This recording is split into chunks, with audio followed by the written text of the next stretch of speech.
Welcome to the wonderful Gilead system in Wrath and Glory. Gentlemen, thank you for being so prompt. I will offer, as always, a point of wrath to anyone who gives us a quick breakdown before we get back into the monastery of Vow of Silence. I'll give it a go. As soon as it's you, isn't it? Go for it, Ed. Right, so be quick about this. So we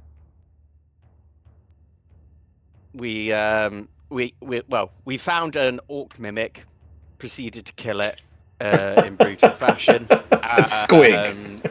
Yeah, killed a squig. Fucked that up straight away. Just before that, Argenta tried to find the Thighbone, did a search, and in her search found a portal to the warp, was nearly sucked down.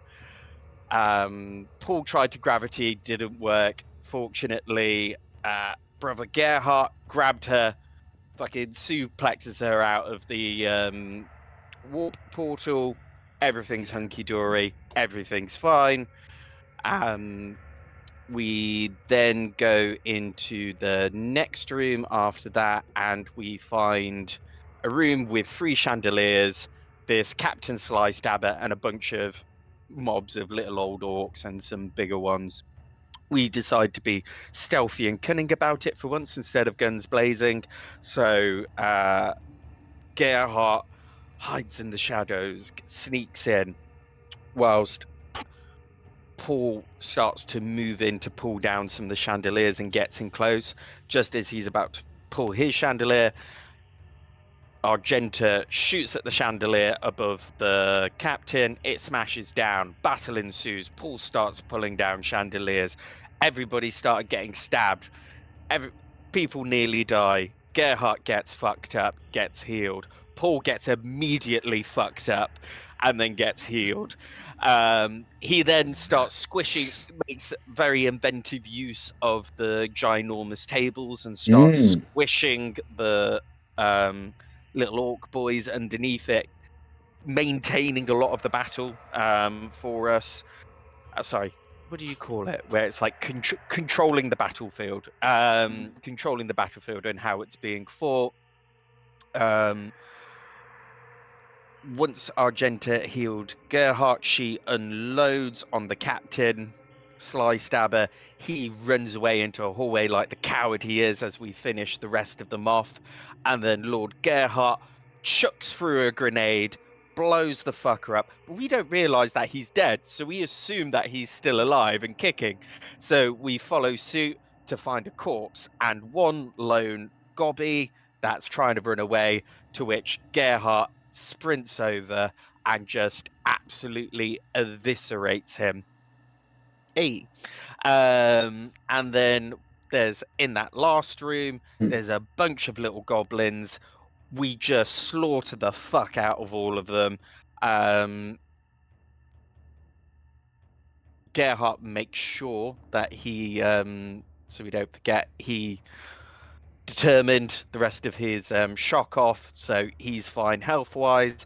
And then whilst that was happening, we're like, oh, shit, there's the Thighbone, and it was on Captain Sly Stabber, to which if we were notified about that, we wouldn't have necessarily blown him up.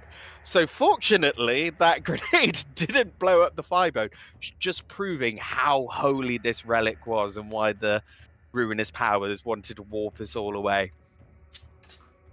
That is correct, but the kitchen that you ended up in, it wasn't a few grots, it was a sea of grots, yes, all pot-bellied and bloated from feasting and merrymaking on the supplies of the monks. But you're right, yes, bad GM did bad things, as always. I forgot to show you the image of Captain Sly Stabber. And on that image, you can see the Thighbone very clearly attached to his belt that he was using as a frozen image. as he was using as a status symbol. I have placed the thigh bone on the floor, so do remember to pick it up. Ooh, yes, I need to log in. My bad. Yeah, time. How dare you, sir? I start, as always, with 3 ruin. Gearhart has 2. Sister Argenta has 2. Paul also has 2. This isn't the most choiry music. That's a bit better. Wrath? You will get some wrath when you've logged in, sure. Yay. You have killed a large band of orcs. Captain Slystabber, the leader of said band, lies dead at your feet, but there is still more of the monastery to explore. So who knows what you will uncover as I unpause the game and start the clock. It is over. To you, gentlemen. You stand in a kitchen with a sea of dead grots at your feet and a thigh bone on the floor. Let me pick this thigh bone up. The Archdeacon will be most pleased to receive such a holy relic back in the Imperium's arms. The Emperor protects. I'm glad it did not perish in that explosion. We got lucky. The gods smile upon us, it seems. Yes, just as the ruinous powers have their eyes on us, so doth the Holy Emperor. I'm going to check this guy for loot. Nades or anything of that to help us out, possibly in our conquest through the chapel. And as I'm kind of searching his body, looking for stuff, I go, right. My orc medic still picked up quite a few bodies. I don't know if they were enemy, foe, but we know we still had a couple in those rafters. I don't know about you two, but I am injured. If we're going to press forward, we should cut off everything we can in here, get the rest we can that we have required. Take the thigh bone back safely. In the vault, and then save who we can. Yes, well, Lord Gerhard, do you sense any signals to the room to the West. left? Yes, west. In the immediate west, you don't get any life signs, but you are getting, I will say 6. 1, 2, 3, 4, 5, 6. You're getting 6 life signs over here. You're getting a much greater density of life signs over here. But other than that, there are no life signs to the north. Where's 50? There's no life signs to the north. And the life signs to the east, 50 meters. You're getting a few life signs back here, but you're out of range of the solarium, which is where you saw the monks.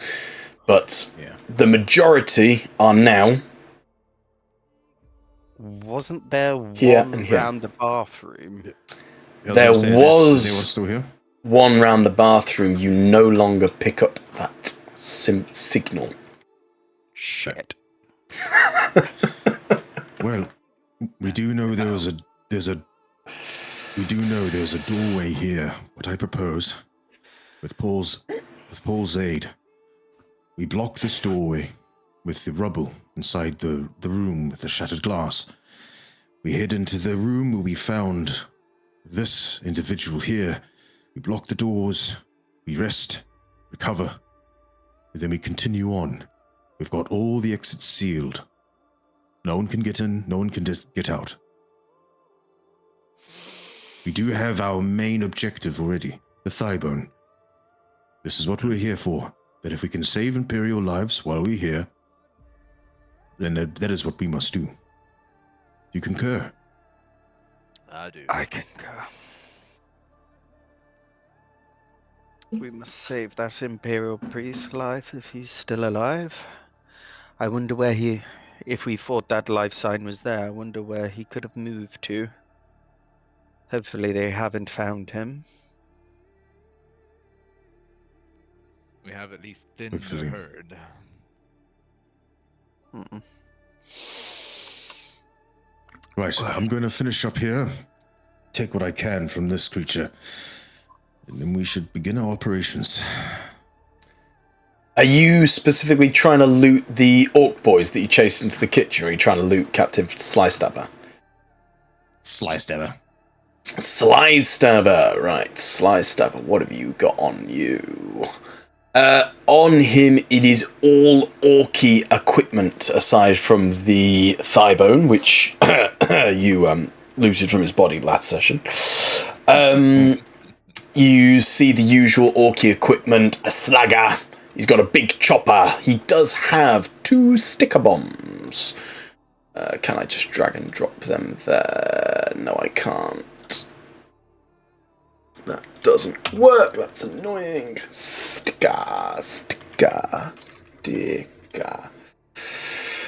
I'm just going to drag and drop them into your gear. Oh, no, you got 2 there. Sorry, you've got the thing there. So you have 2 sticker bombs. Other than that, it's just the usual orky equipment. Okay. I grab them both and I go, Agenta, how's your throwing arm? Do you want one of these? Well, my kicking foot has been quite good so far. Hopefully my arm will be just as. Is that a yes or a no? Yes, I shall oblige into a...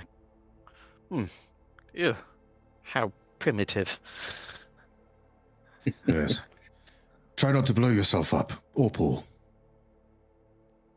I will most certainly try and not blow myself up.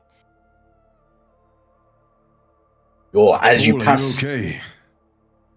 Yeah. You've been quiet. You're not too injured. I've seen better days.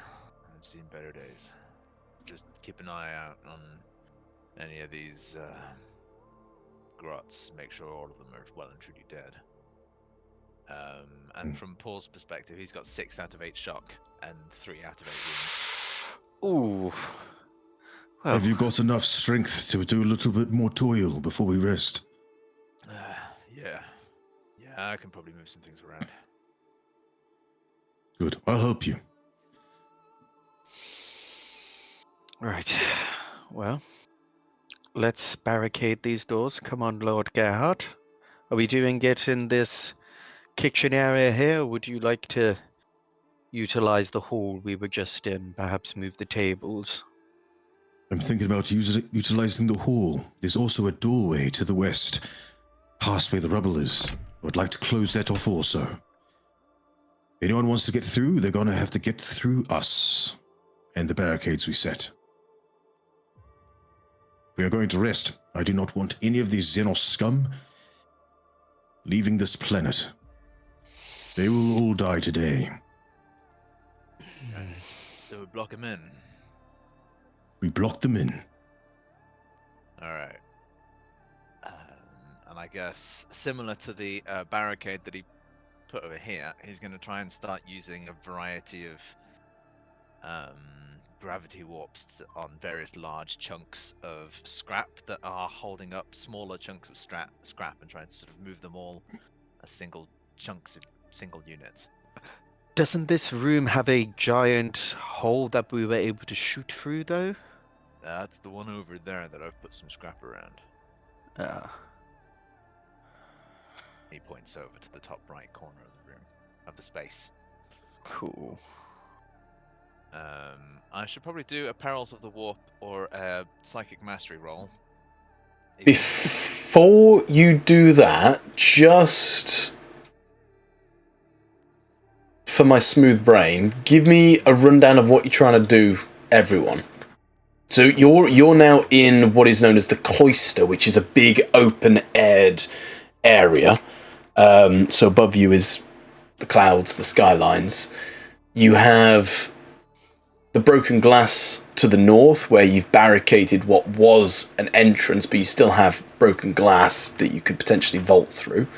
You've got the open door to the south, which is where you've just come from, and then you've got a closed door to your left. So what are you doing to this area, please? I think. So, Gerhardt's plan and the modus operandi, as Sister Argenta put so eloquently, is to use the rubble here. Didn't mean to do that. Block this door. Stop anything from going in or out. Coming back into here, using the tables to block off door 1, door 2, door 3. Coming back into here, respiting, resting, recovering. Okay. And then from there, continuing away. The idea being blocking this off would stop anything from coming this way through. Resting in here stops anything from coming through this way without us knowing, and also giving us some sanctuary, essentially.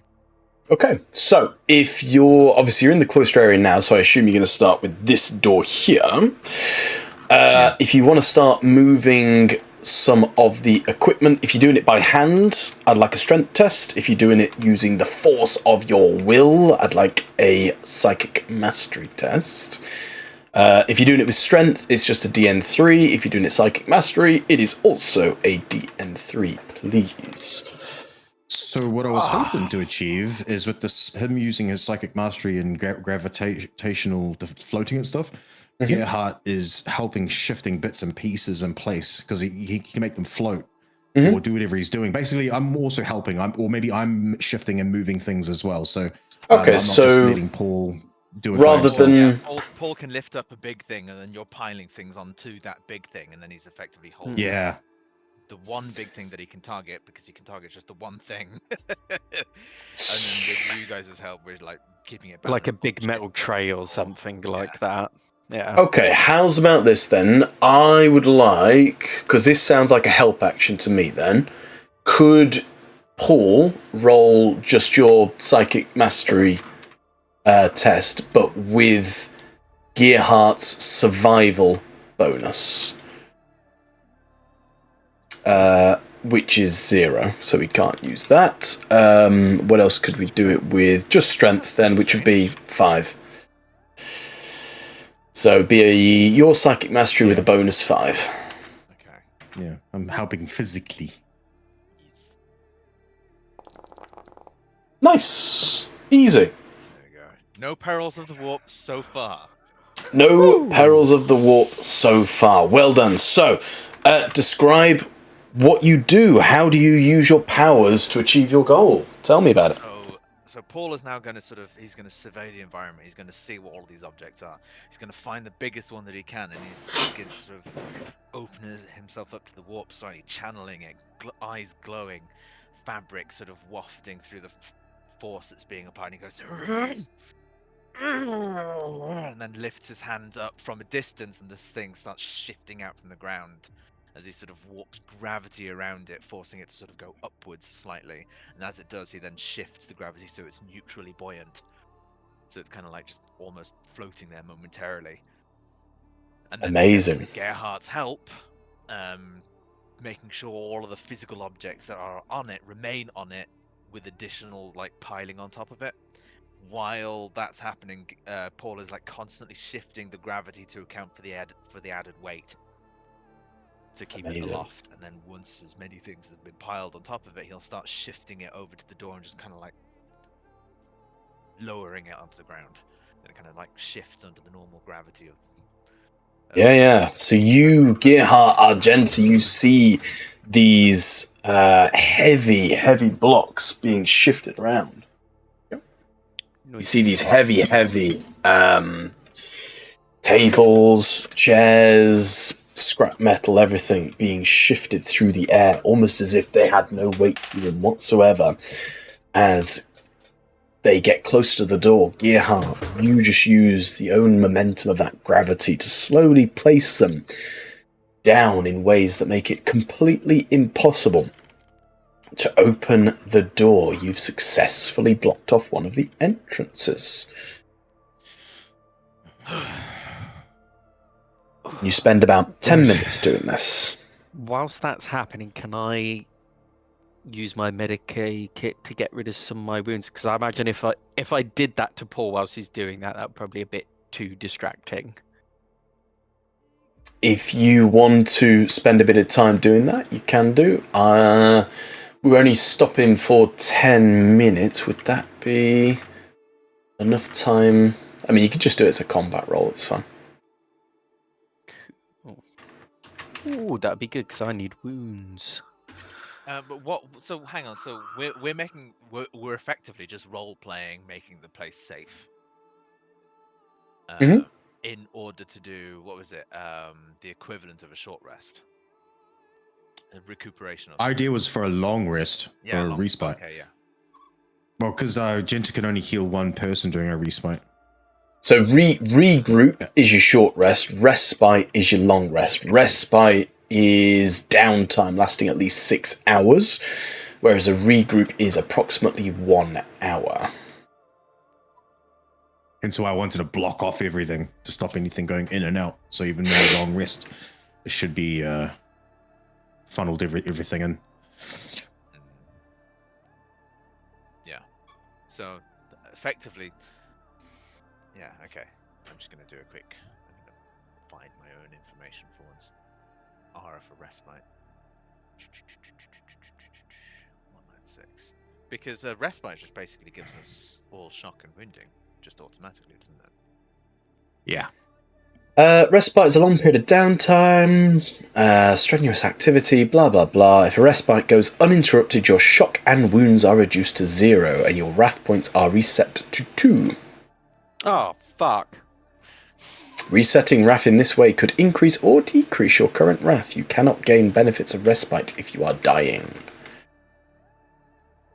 Okay, luckily none of us are dying. Okay. Should I just spaff my wrath? Well, as long as it doesn't get interrupted for over an hour. Yeah, I suppose we'll see. Right, well, we've blocked off this. Oh, so you've blocked off the first one. What do you do next? Right, Paul, just a few more things to move, and I think we'll be good to go. All right, I can do this. So both of these long tables, then he's just going to try and one at a time, I guess, flip them on their side with the board end of the tables to be leaning against the doors. You could certainly do that with this. You could certainly block this one with one of the long tables. That one's not really going to fit in this space, but you could certainly use the one at the back. Oh, okay. I just thought just put them up against the wall and it'll include the doors. Yeah, this one won't fit here. Oh, sorry, I thought you were trying to block that one. That door's already locked. No, so both of these tables, I'm going to use this one, flip it on its side, and put it against this wall. Yeah, which you can definitely do. And then the same thing with this one against this wall. I mean, that door's blocked off, so... 2. You can do 2 then. So Paul... caved that in. Yeah. That one's blocked. Oh, no. Oh, yeah, we did. Yeah, that one's got a cave in, so I just need to do this door. And this door. Oh, thank God. Yeah. So I can move this table here, the shorter one, to go up against this door over here. Yeah. And this long one, I'll just move again. Paul's going to do some feng shui. Just roll me 2 psychic mastery die. And then if... same as again, DN3. And if Gearhart is helping, then again with the +5. Yeah, I'm helping. I'm like helping, shifting and moving it once the gravity's a bit lighter. That's 1. Cool. He's rolling well. There's no perils of the warp yet.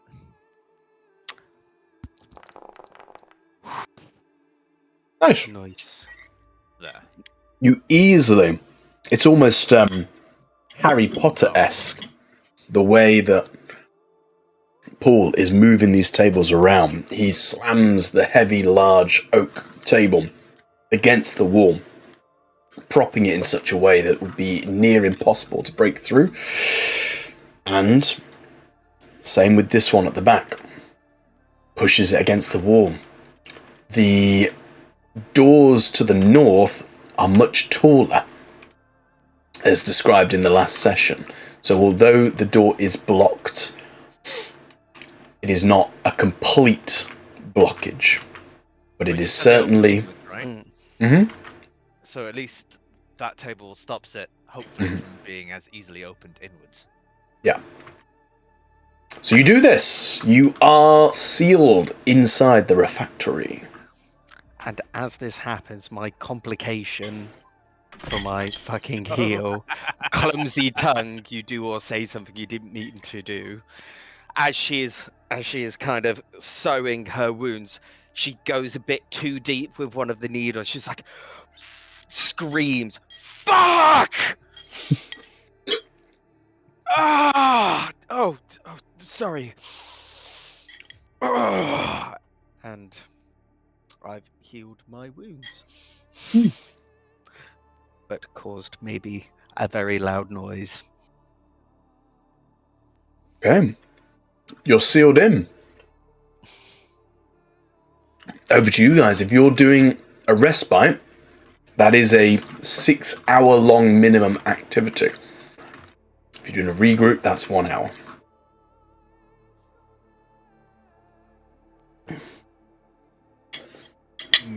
Well, in a regroup, Magenta can only heal one of us, and we're both pretty wounded. So if there's anything else coming, we're too wounded to really, if this fight's anything to go by. Yeah. So I kind of say to these two, you guys take the first rest. I'll take the first watch. Wake one of you up in 2 hours. Who wants to go second watch? I'll go second watch. Best be vigilant. I'll take the third. Right. Paul does Rest look well. like he needs the rest. Yeah. Paul's gonna take a Some first still look first few mangled flesh. Some still mangled flesh on Gerhardt's shoulder. He goes, yeah, same here. Let my wounds heal. Fortunately for some, healing comes a bit more naturally to your physiologies than the rest of us. So who's taking the first watch? Yeah. Gerhard, roll me 1d6, please.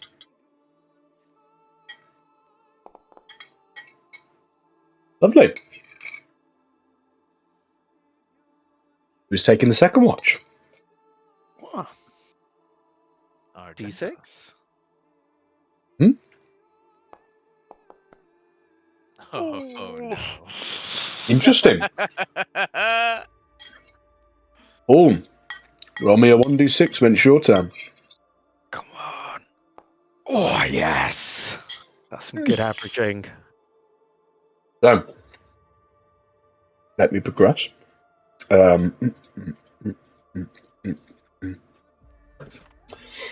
You all spend 6 hours within the refectory. The quiet peace that the monks seek on this desolate rock is soothing. Surrounded by the stench of dead orcs, it would almost be calmful but for the surrounding dead orc stench. However, you do manage to stomach it, and you get through the 6 hours feeling refreshed, feeling ready for the next bout of Emperor's Will. as I quickly flick through you guys' sheets and give you all back 00002222. Paul, you were the last one. Paul, as your time draws closer and the day draws towards its end, you all ready yourselves and feeling refreshed. Coming to the end of the time, Paul will have slowly gotten up, patted Gerhard on the shoulder somewhere to try and sort of stir him, and then the same over to Argenta. Right. Feel better. Yes. I had the loveliest dream. Lots of burning orcs. And a never-ending flamer. And Gerhard was sleeping in the Caesar karate kind of stance where like he's got his two swords out in front of him and he's got his hands on his thighs and he's kneeling and kind of sleeping while kneeling in Caesar as you kind of tap on the shoulder. That's cool. How are we spelling that? Seiza. Caesar.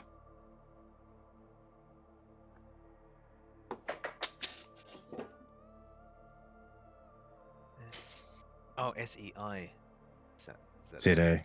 Yeah, you have your legs folded behind you, you're on your knees. Oh, that hurts my Gotta be joints. agony on your knees. I know, that's exactly what I was Just like, looking at that, oh. thinking, oh, my operated knee would not be happy with me. I know. Exactly. It's like, my girlfriend sits like that. Ah, all the fair time. enough. Badass. Yeah.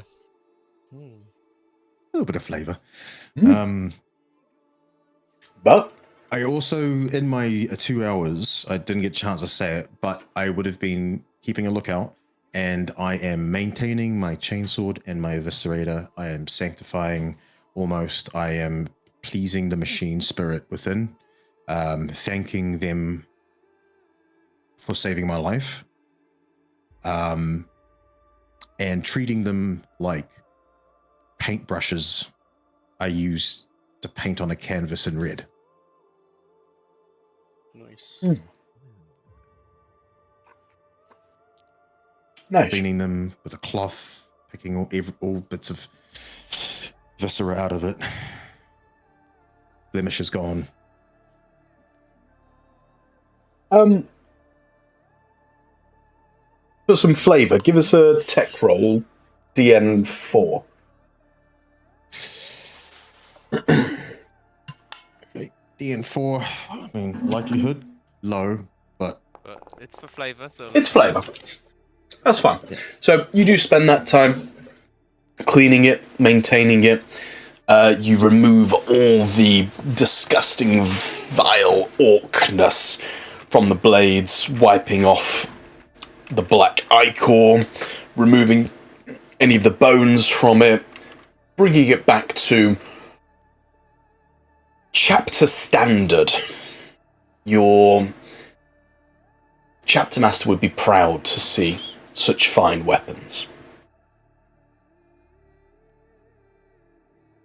nice. But you are all refreshed, shockless, woundless, and 6 hours further into the siege of the monastery. so far nothing's come knocking on our doors. Nothing has come knocking on the doors. There's been no sounds, no rustlings, no attempts to break in. No out of the blueness. I hope you all rested well. Paul, you look better. Glad to see it. I do feel better. Thanks, Argenta, for letting me use some of the rags from the Medicaid kit, staunching some of my wounds. You are most welcome. Now, To which direction are we heading off? Well, about that. So, we've got life signs to the west. I don't know what they are. But we do have to be wary of one thing. Our objective was to gain the thigh bone. We have done so. We don't know what is on the other side. Could be dangerous. If we do get into combat, it's dangerous for the thigh bone. We could be putting it at risk. Well, what I was possibly thinking was returning quickly back to the priests, give the thigh bone to them and their person to hold, let them know we will be returning it back to the Archdeacon, and then finish off the rest and try and find this missing priest. Perhaps we may have another look for him if he's possibly on the way. I think we could cut across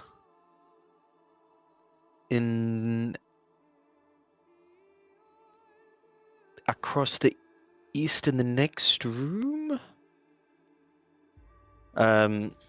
Through the burning room. Yes. Where the orcs were destroying papers and parchment. Through the bathrooms where Paul tried to put out the fire. Well, past there, then down back to the hall. The only issue, though, with sending the Thowbone back with the monks, is we will be far from it. Leaving it in their hands. If those orcs want to get through, they will. You saw what I could do with my sword.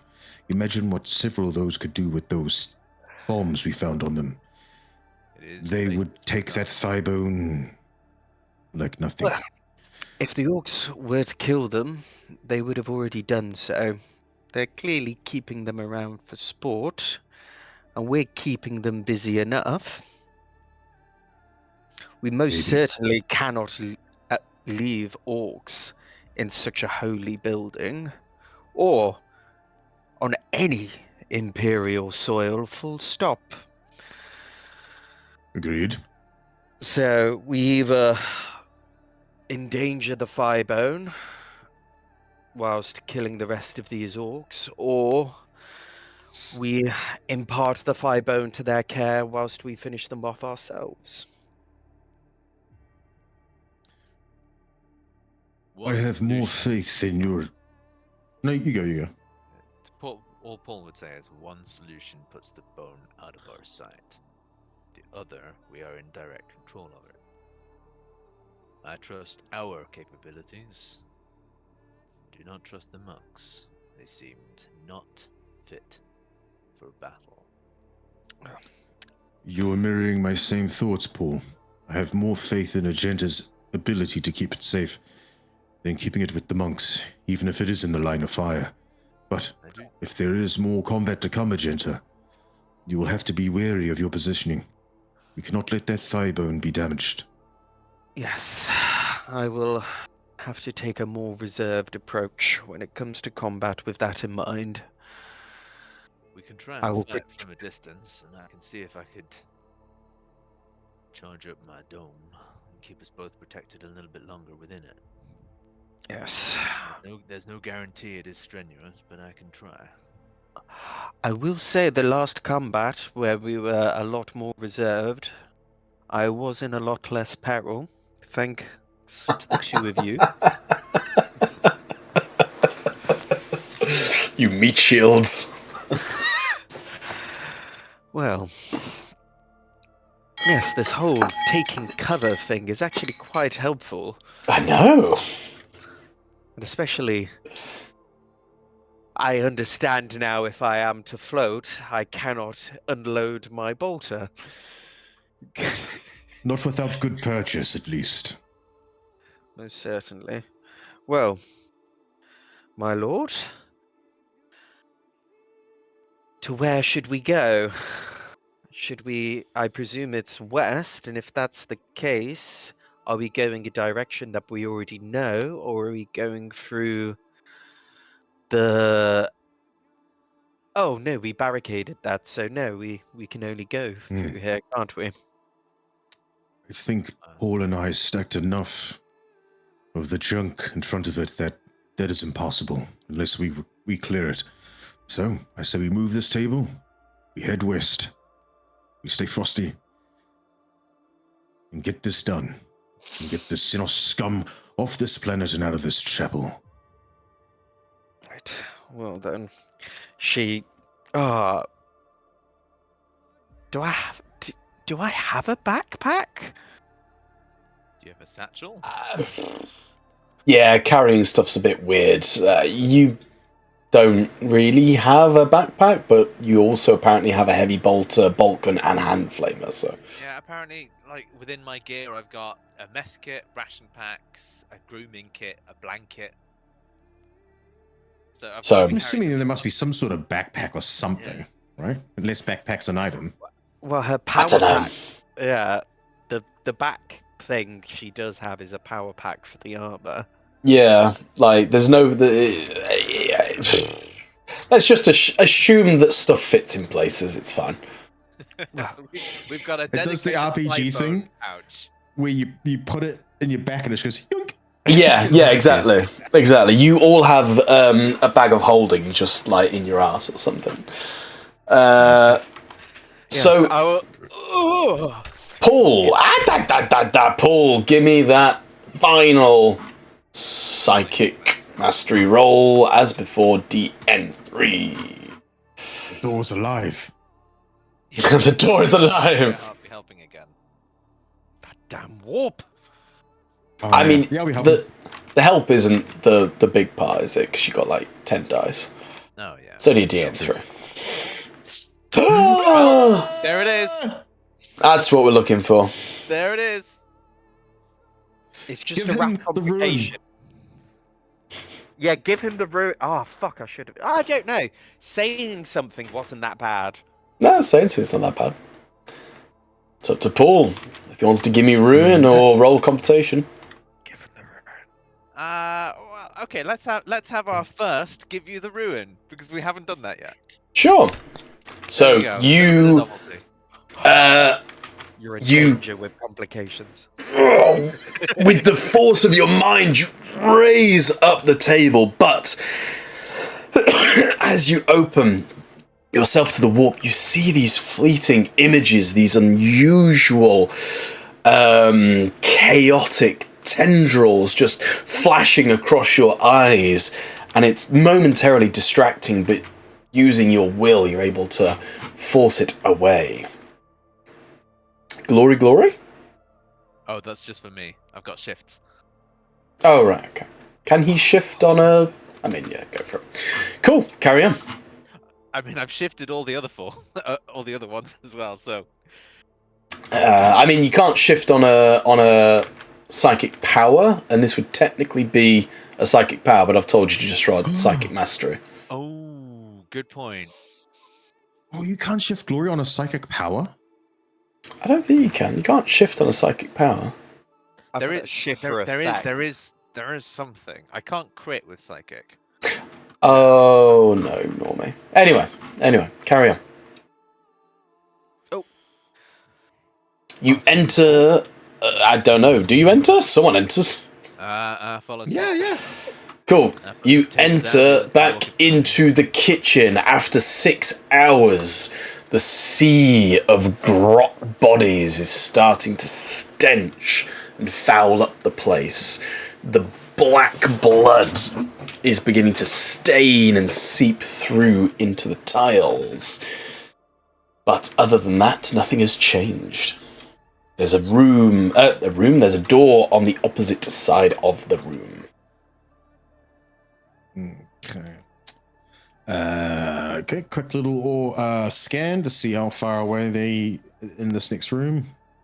Sure, there's no signs in the next room, but you are getting the same life signs over here, the same number, but a bit more moved around. And you're getting the same large clump of life signs over here. Now open the door. Mm-hmm. You open the door. Although you didn't check, nothing happens. Fuck. I door- am going to the do door an awareness opens. check of the room as I open, though. Sure. I will tell you for free that as you look into the room, regardless of whether you rolled or not, you do not see anything that could potentially be a booby trap. It is just a short corridor splitting the buildings up and allowing for travel. No boobies. All right. Oh, actually, give us an awareness test. DN 9. 9. 9. 9. Jesus. That doesn't affect what I've said. It's just something else. Perils of, well, not the warp, but Not perils. Complicado. Complicado. Okay. Do you want to roll, make one up, or give me ruin? Your choice. Make one up. Okay. As you enter the room, again, you see what you see. It is just a bit of a dingy corridor, nothing particularly fancy to it. However, as you're looking around, trying to inspect, you're focusing on certain things. You're focusing on the walls, you're focusing on the floor, but beneath you, you do not see the strewn out, decapitated leg as it trips you up and you fall down. It's a human leg that's just been ripped from the body. So you're momentarily prone. What did I just... more body parts. Seems like the fight is probably not over. Shame. You can tell that this isn't a fresh body part. This has definitely been, I'd say, probably ripped off at least 8, maybe 10 hours ago. Oh God. Rigor So mortis since we've definitely been stepped in here. then. Right. I hope it was fast. Is there a body near this leg? No body, just a leg. Opening the door. Gonna flank round on the other side of the door. Sure, you open the door. Once again, nothing happens. But it does open. You open into what appears to be a storeroom. Rows of shelving fill the cramped chamber. Gearhart, as you step in, your head is pushing against the ceiling. 7'4". Yeah, your head's pushing against the ceiling. You've got barely any room to enter. The shelves hold lots of different tins and jars. Some look like pickle. Others look like preservatives. But it is very much a storeroom. At the far end on the northern side, you do see another door. But other than that, it is a storeroom. Does it look like it's been ransacked? Or... It looks untidy, but it doesn't look particularly ransacked in the sense of it doesn't look like an orc has crashed through here and pushed things over. Everything is still very much upright. There are things on the shelves themselves that have been knocked over, but probably more in haste at grabbing things before escaping to somewhere safer. Those grots that were full of food, they must have taken straight from the kitchen and not from the stores. Doesn't seem like there's been much of a mess created here. No. There are hundreds of them. I wonder why the rest of the orcs haven't been in here either. Well, Where did they get all the food from? They didn't get it from here. they got it from the kitchen, from what was left over. And I presume some of them have been eating things that aren't necessarily vegetable related. Actually, may I just remind you there was a leg and nothing else that we just saw. And with that in mind, Lord Gerhardt, can you find any... I know there's those group of life signs, but are you able to pinpoint any individual life signs on their own? There's any, perhaps, individual survivors? Because I couldn't imagine the orcs would not wander around in a pack. I can detect life signs, yes. Each individual one glows like light. Well, any that are on their own, perhaps?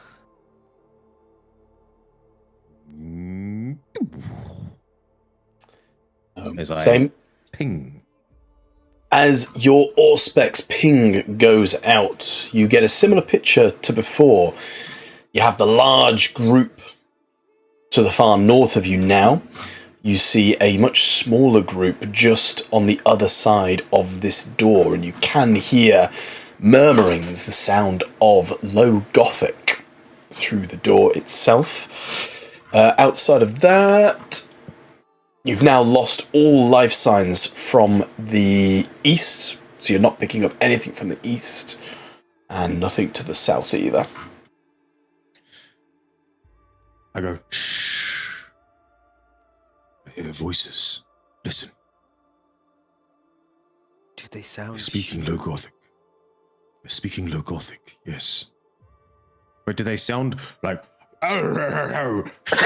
chopper, or they're like... Would you like to listen to the door? I would. Yeah, go for it. I would make you roll, but I was going to say DN2, which I think would be far too easy a roll for awareness. So I will say for free. You do hear voices. You hear a voice, singular voice. And it does appear to be a male voice as he goes, "Get off me! Never! Get off! No! Look! Stop it! You've been trying at this for hours! Leave! I said, leave me alone. This is too much now. We need to get out of here. We need to get back. I need to find Calliope. I'm gonna be stuck in it forever, these fucking orcs. Why did this happen today?" Very un-monastery-like, because they all have their mouths sewn shut. Not all of them had the mouths shut. Some had their mouths. They were all very against talking, you're right. But you only hear the singular voice, no other voice. Human. Well, let's be wary and try and rescue who we can, and then... pulls that... gets her bolter off her back. And kill the rest. Stay ready. These are human voices, but they're speaking. These monks are supposed to be silent. Let's just throw caution. Let's be cautious here. Yes. Are you walking in, or... Sure. Yeah. Well, As you... Well, we've already opened the door. Yeah. That's fine. I've That's opened fine. the door. Doesn't mean I'm walking in. Yeah, no, that's fine. As the door opens, the voice kind of stops. You see what would be known as a solarium. Inside here, you see more storeroom type shelves, and at the far end, you see wooden caskets that Gerhardt, and probably at Argenta and Paul, you would know that these caskets are often used to hold wine and age wine. Inside, you see 6 individuals. They are all dressed in the garbs that you've associated with the silent monks so far.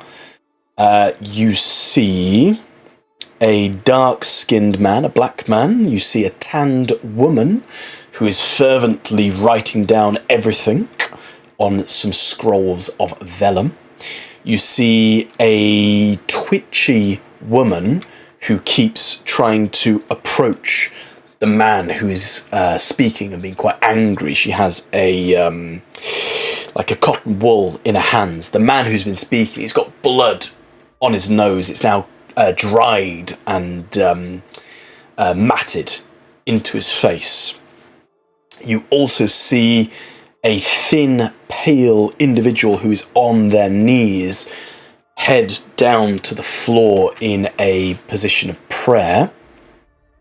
And you also see a brown-skinned woman who is tapping on the walls, trying to find something. As you enter the room, they all turn and look at you. Well, where the hell have you been? We've been waiting for hours. I thought the horse was going to kill us. Shh. Brothers, sisters, keep your voices down. There are still orcs remaining. We've killed a significant number. We have found the rest of the priesthood that are in insert name of room. Solarium. Solarium. They're in the solarium. Your Calliope is still alive. And she is looking for her brother, if he is among you. Yes, Now, that's me. Well, I'm sorry. Sister, I would have much rather we press them with questions first than give them everything on a plate. I'm not too sure about this lot. They're ecclesiarchy. Why in holy terror would we need to question? What are you doing here, brothers and sisters? How have you managed to survive? They're talking. Sister, they're talking. Yes, priests can talk. Not everyone in this priesthood has to be silent. Look, I know it seems strange. I broke my vow of silence. Bloody orc smacked me in the face. I cried out. Anyone would have cried out, obviously. It hurts. Broke my vow. So now I can talk. I'll take my vow again when all this is fracking over. But for now, yes, I can talk. And these all shun me for it. You would have done the same thing, and you. And I know you're a coward. You take a stupid orc fist to the face. Brother, steel Gerhard's yourself. eyes are squinting. Steel yourself, brother. And you may have broken your vow of silence, but do not forget to hold your tongue in front of a sister. Such language is unbecoming of a man of faith, is it not? Well, yes, I suppose. It's all just ridiculous. Why are the orcs even here anyway? Oh. Can you get over here, please? Paul in the room makes himself known. Now, Paul. Hold on, I'm talking to Paul. I bring Paul over and I go, and I'm squinting at everyone, looking at them. And I'm looking at them in detail. Mm-hmm. And I look to Paul. I know you have your ways. I want the truth. I want the truth from these monks. This one himself, the talkative one, is unlike anyone else I've seen in this monastery. Talking for one, swearing for another. Who are you really?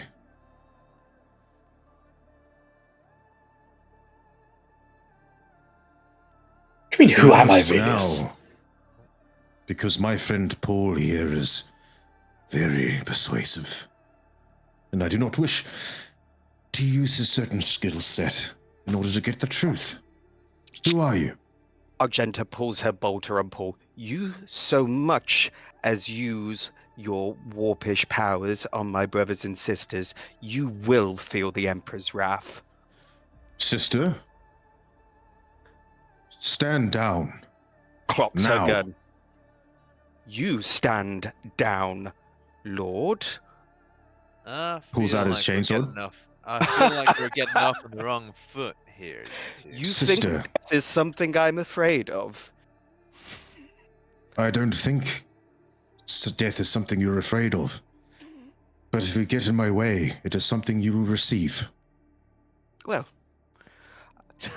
so be it.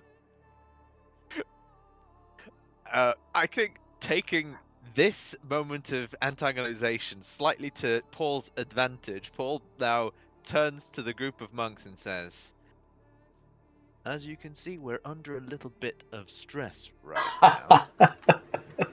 I think it best you answer some questions lest this accelerate into something we all would prefer not to happen. My powers notwithstanding, I would prefer to see you all alive." The larger black man who's next to you, Paul, he comes up to you and starts doing sign language quite, not frantically, But hurry. not hurriedly, specifically, like with certainty, like kind of doing very clear movements. Okay, so It's not hurried, it's not frantic, it's just like... Yeah. So Paul would raise his hands slowly, calmly, measured. I understand.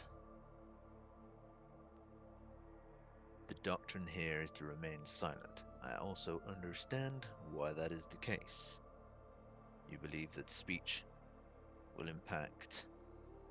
what was it? It was the Emperor's Tarot. Yeah, that's the one. Emperor's I know that Tarot. you believe that it will impact the Emperor's Tarot. As I have explained to the others, to Calliope,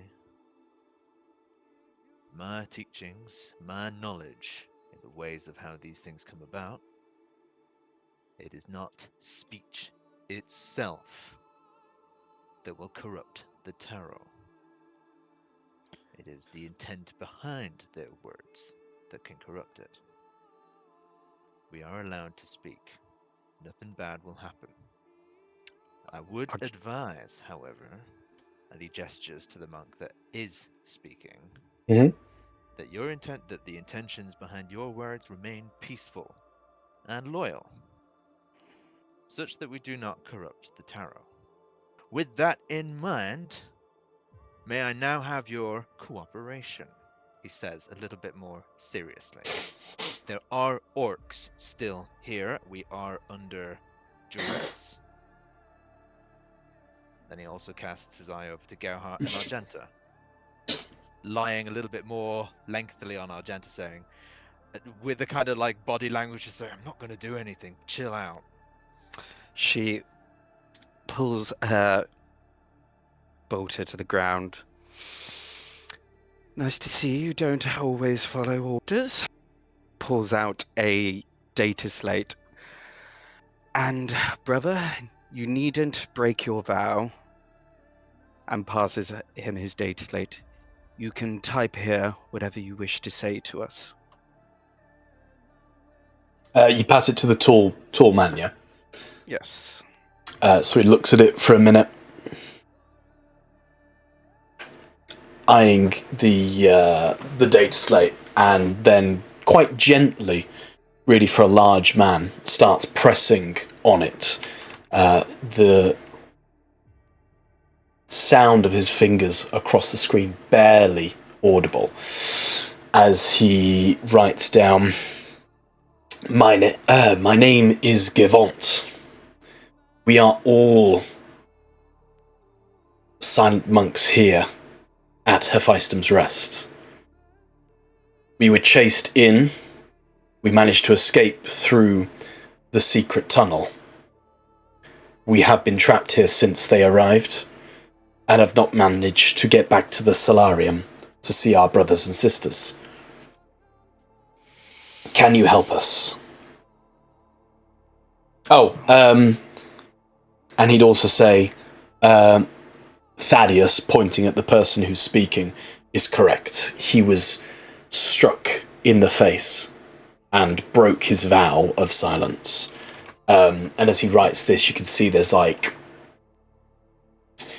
scorn almost in his face, kind of like sort of like what an idiot kind of thing. It's worth saying, like, I want to say, like, all of this within the context of the fact that as Paul's endeavor on the way here, he was learning about the ecclesiarchy and stuff and all of that. Yeah. I kind of want to like remind of that situation into the interactions here. Yeah, definitely. You'd have your +1, I think or it's minus +1 extra dice. In the dice pool, isn't it? Yeah. Sick.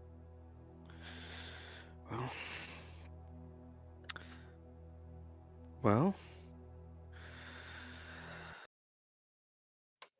Passes over the data slate so everyone else can read it.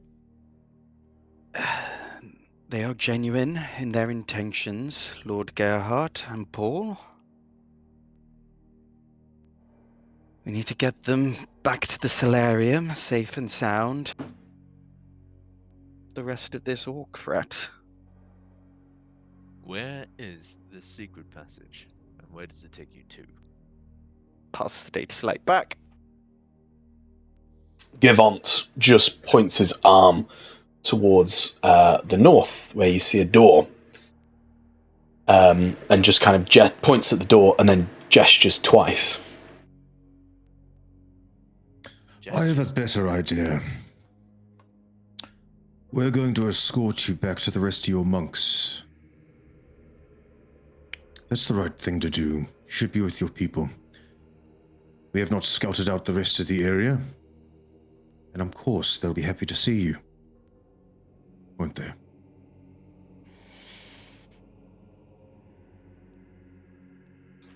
Most So squinting his eyes.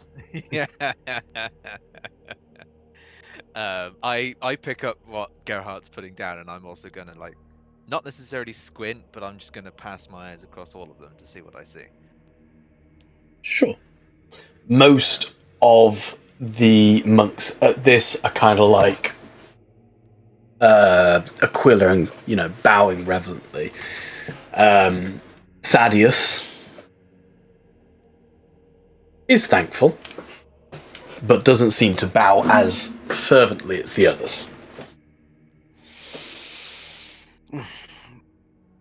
Brother Thaddeus, when we take you back to the rest of these monks, I know you've broken your vow, but for the sake of the tarot, and the sake of your life, I suggest you keep quiet. And if you're lucky, I may see to that hurt nose of yours once we've wiped the rest of these orcs out. Now, and she turns around, she's walked over to the one that was knocking on the wall. Sister, what is wrong? Are you okay? Why are you knocking on this wall? And she passes over the data slate, presuming she's all sewn up and stuff. Yeah. So as you approach, she'd obviously not been knocking during that interaction, but you would have seen her doing it as you entered.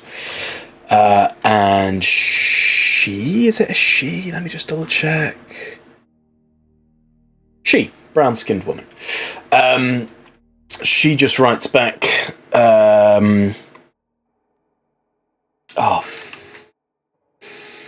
flippity-doo-dah, what are they called? She just writes, trying to find the night stairs. I was sure there was an entrance here.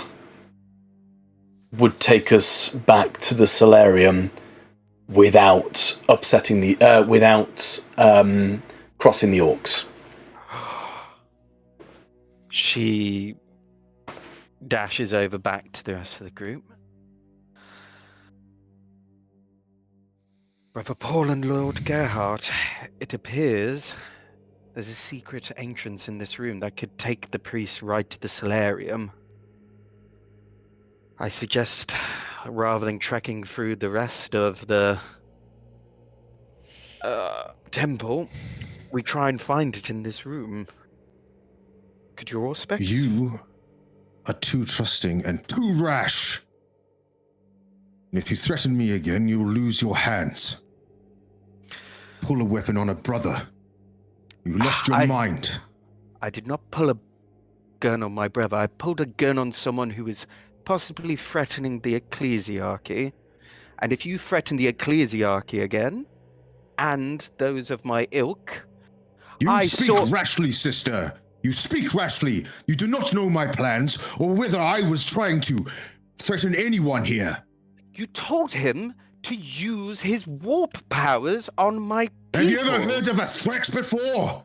Have you ever heard of a threat? Where is your... You don't always carry out a threat. Or even a blow. Where is your logistics? Think with your mind and stop thinking with your heart. We are on a mission. And these people are terrified. Good. Let's get them back to where we took them from. I forget sometimes how much your kind are so distant from our lower mortals such as ourselves. You forget what it's like to be a normal human being and what it's like to feel the pressures and fear of being helpless and weak in the ever expanse. Then we shall return them.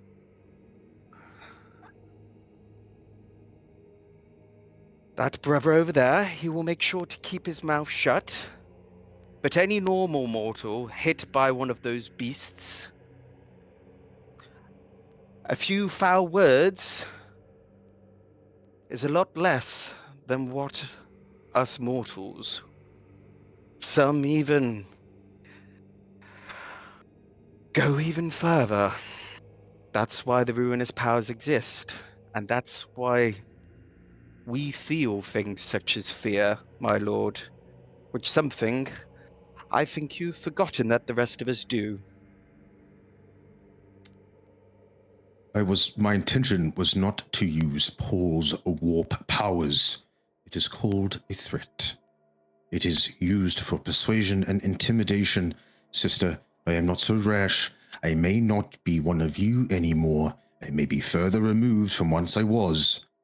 But I have not fully ascended, and I am still young, Astartes. I have not forgotten where I've come from, or what I was before. You took my actions as if they were literal.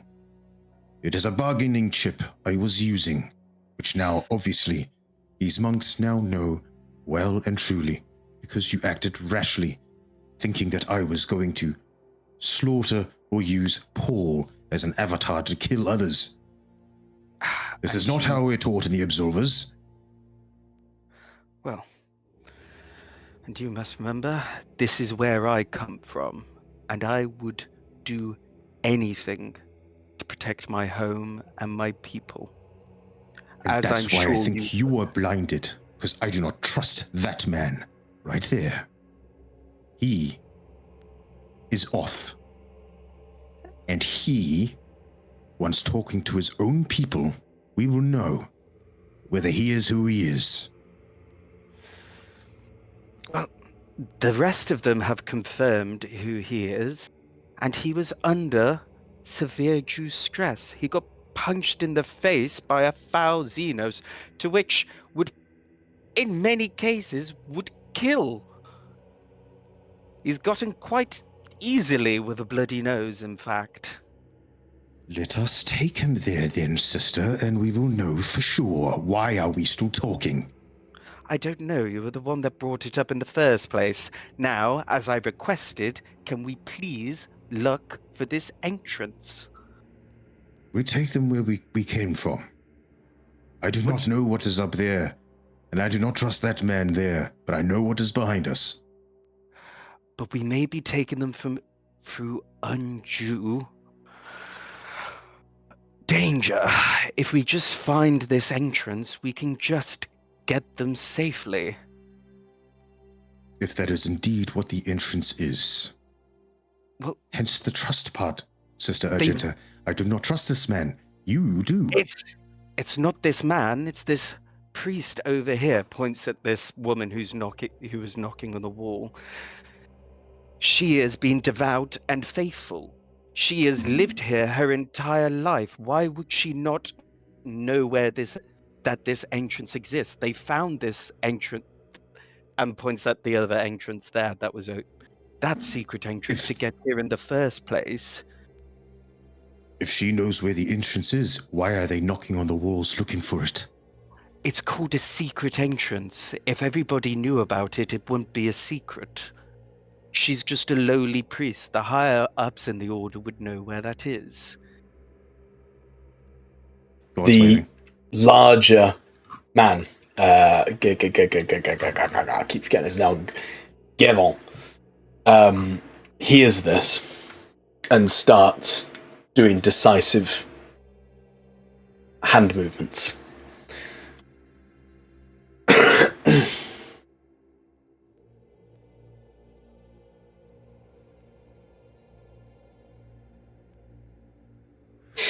Decisive hand movements. He's sign language. He's using sign language. He's trying to talk to you. Distinct hand signs. Distinct hand signs. I could hear you waving from over here.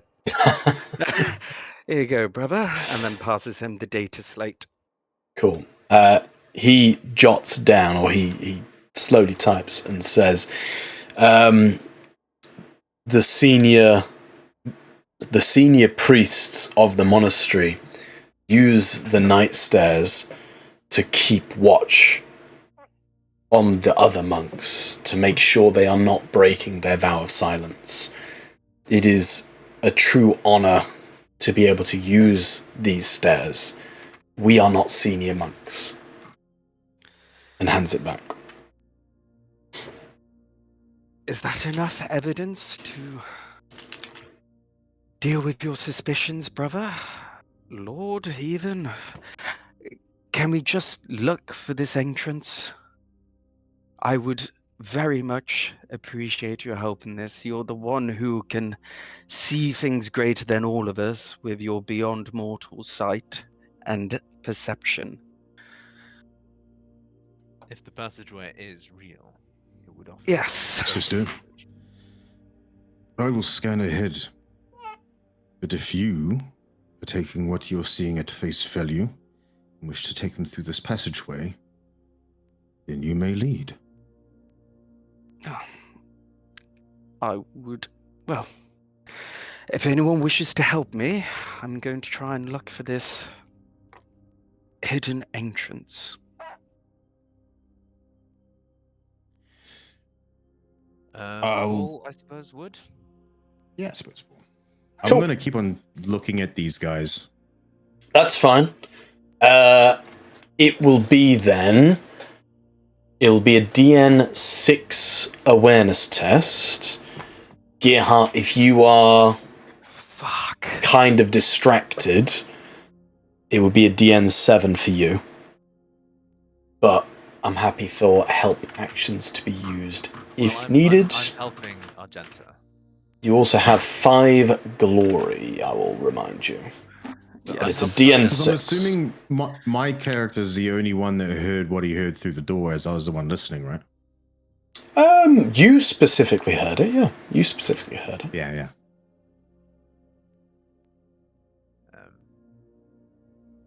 I will follow Argenta's lead and try and help her find the passage. Cool, so it's your awareness. You have an awareness rating of 1. Oh, fuck. Oh, but I've got 4 in it in total. Yes, so the help, remember we said last time we were doing help wrong. It's the help rating, not the attribute total. See, the attribute was skill. Yeah. We did talk about it. So it's your rating that gives you the bonus, not the total. Your rating is 1, but your total is 4. I'm eternally grateful that you're spending this time, Gerhardt, being suspicious of the evil of the priesthood. I wish you spent as much of this effort towards the Mechanicus. It appears you favoured those of less human disposition. And Shut up and find the door. Give me that roll. So, you have 5 glory, and obviously you have personal wrath. If you're going to use... You have to use... You can't wrath a glory, so you can either use glory or wrath then glory. I'm going to use wrath then glory. Sure, give me your reroll, please.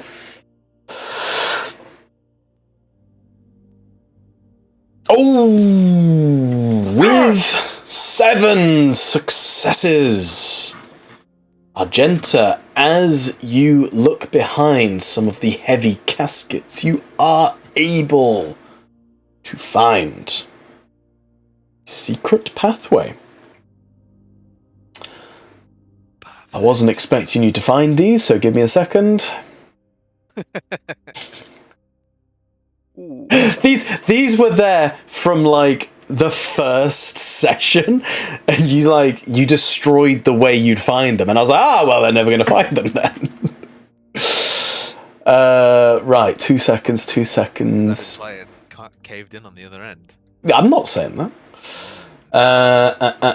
So you find them as Argenta, sorry, as you slowly pull away this heavy wine casket and reveal the night stairs, or one of the entrances to the night stairs. You see a small, cramped space. The tunnel is fully made out of stone, and you feel like any large creature is going to struggle to try and get in here. Argenta, you in your power armor, your pauldrons would scrape against the stone wall as you try and push through. Gearhart, although you can get in, it is going to be a very, very tight squeeze. Paul, you would be able to traverse the night stairs with relative, compared to the other two relative ease. The night stairs are completely dark. There is nothing lighting the way, and stone steps lead off into other parts of the monastery. I could fix the light issue. As she's... You two are going to have to go ahead. I'm not going to fit in there. As she is... I can escort these. You two can stay together. That could be a good shout. I could fit through there, but... Yeah, you fit through there in the same way that that you could fit through a straight tunnel. Oh, there it is. There is definitely a concern that if there were any twists, turns, you could easily become lodged and stuck. You are literally scraping against the wall as you put yourself against the entrance to the night stairs. Yeah. So as she finds this entrance, it looks like I can barely fit through. You might be right, Paul. If you can take them through, return as quickly as possible. We can hold here, and then we can go through this. Ooh. Is this other secret entrance over there? What's the guy's name? Theo something. There's Thaddeus. There's Givon. Thaddeus says, I don't really know the secrets, the night stairs, but as far as I know that they lead everywhere. They open up into all different parts of the monastery. Well, that's how they spy on us. You can go through to the... Just remember, it's west to the solarium. And Thaddeus, can we fit through that entrance that you just came through if we were to try and find the rest of the orcs? as she points to the door at the that one. Yes, that's it's a stone doorway. You just need to slide it across. You'll be fine. Okay. Well, you'll make your way through these hidden passageways. Get back to the rest of the priests. We'll hold fort here, and then we'll finish off the rest of these orcs. Okay. Paul, did you say that you were lighting the way? I can light the way. If you don't, it will be extremely dark. Yep, that's fine. I can do this.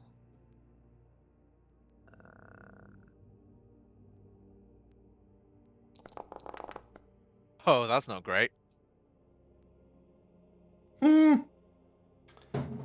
Oh dear. Oh, for fuck's sake. The torch appears. Torch appears. I'm gonna have you take a ruin because I don't want Perils of the Warp to absolutely ruin this situation. I need to double check if you can do that on Perils of the Warp, but that's fine. We'll hold that for now. Okay. If possible. So I'm gonna do increase range and 1 glory. Nice. Potency, increase range, and glory. So you lead the monks into the tunnel. So Gerhardt. that's what I'd like to do. Yes. First... Before Oh, go on. Before Paul goes, Yes. I'm gonna go pull my Vox speed out of my ear and put it in Paul's in, just in case. Much obliged. And he tries to sort of fit it in his own ear as best as he can. You do that. So Alright, what are the two things you're wanting to do? So Paul will first go to the person that was knocking on. Oh well, he'll gesture to the group at large with either a nod or a shake of the head. Have any of you been given the honor of been taken through these halls? You are met with a sea of shaking heads. Right. Then we need to proceed cautiously, quietly, and skeptically as we approach any other entrance through these tunnels. We do not want to enter a room where orcs could ambush us. Then he turns to the other two for his second thing. He looks, gives eye contact to both of you in turn, and says, I will be careful. Will the two of you be alright? We'll keep watch. I'll manage.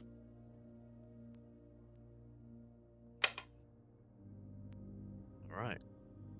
And then he starts casting he moves the ball of light that he's conjured into the corridor and sort of keeps it kind of a little bit in front of them so they can see as far as possible down the corridors as we start walking to the solarium.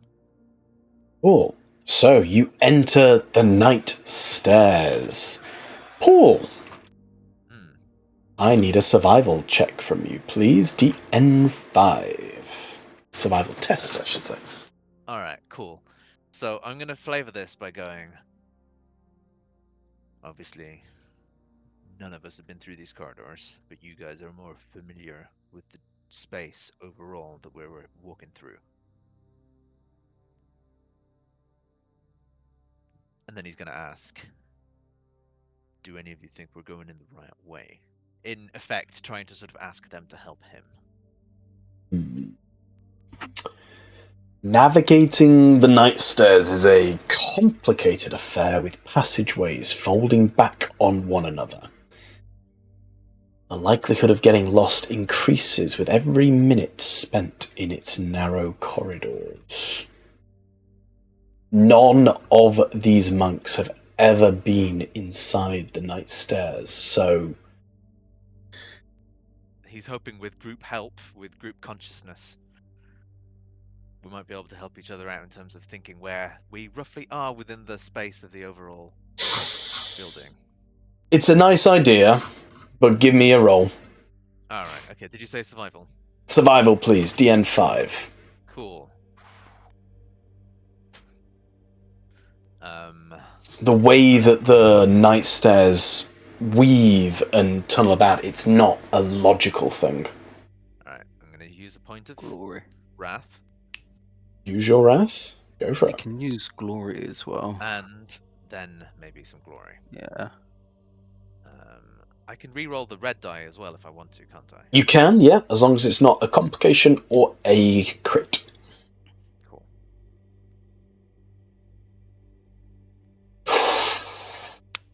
You just pass the test. So, let me just progress that on a little bit, not that much. And while we're walking, because I've got a dice pool of 7 for my survival rolls, so which means he's got a little bit of wisdom when it comes to going through survivally type situations. He's going to occasionally mark the ground to indicate this is where they came from, and an arrow of this way to go back to where you started as we're progressing through. Something to follow on the way back.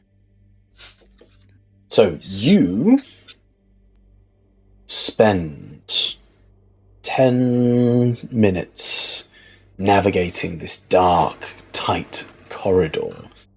The stone walls pressing in on you from all sides, with only your light leading the way as you psychically push it forward. Sometimes the passage takes you north, and you know you don't need to go north. Sometimes it takes you south, and in fact, sometimes you're sure you're doubling back on yourself and it's taking you the complete wrong way. But sticking to your guts, you do eventually come across what appears to be a crack of light and what looks to be the back of perhaps a bookcase, wooden panelling. Would you like to press forward? I would. You press against the bookcase. It pushes forward, and you arrive in the solarium. All the other monks stood around, waiting, looking glum, as you all appear from the night stairs. Hail. Calliope. Where did you all come from? Ah, Calliope, there you are! As they run over and embrace each other.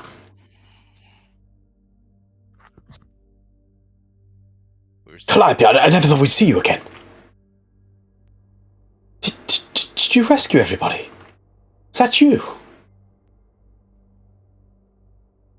That's Calliope speaking to Paul, sorry.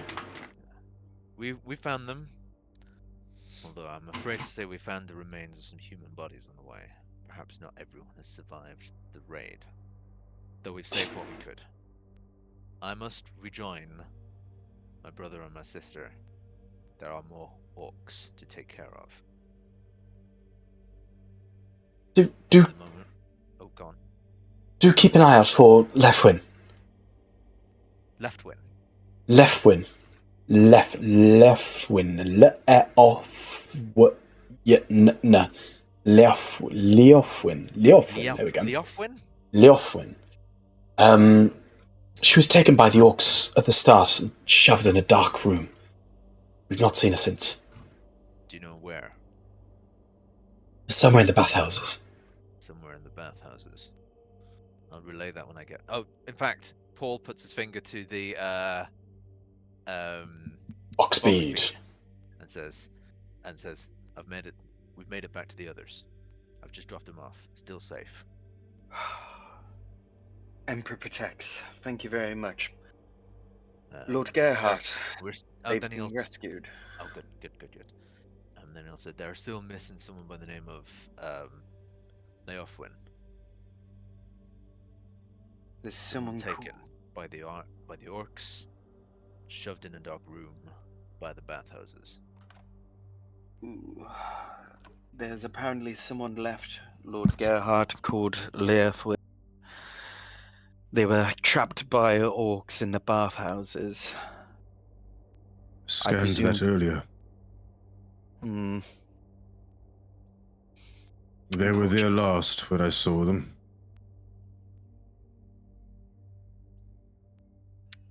But is it still... Well, it wasn't there the last time we checked. Just... Paul? We may know where some orcs are, but I do not hold hope out for Leofwin, unfortunately. But let's not tell them till we find the body, and we can... I suggest you make your way back as soon as possible. Alright, so the monks will see Paul nod to that message, and then he'll just relay. Chances may be slim, but hope dies last. Hold out hope. Maybe we'll find them, but chances are small. It's these foul orcs, they're killing everything, but... We're dealing with it. We've killed many so far. Good. Stay safe, and then Paul retreats back into the darkness and closes the corridor behind him. Cool. You said you marked the way. Yes, he will have attempted to. That's fine. You don't necessarily have anything that could mark the way, but I will thematically allow you to re-roll and call it a DN4 instead of a DN5. Cool. I mean, I've got a force stave. And a las gun. I'm not going to use the las gun. But I've got a force stave, which I guess I could, like, scratch on the floor as we're at certain junctions. I'll say DN4 survival, please. Right. DN4 survival. Alright. Use that glory. That's not great. I've got 1 point of wrath left. There is the glory you can spend. Mate, yeah. I'll hold on to my one last point of wrath if we need it in battle.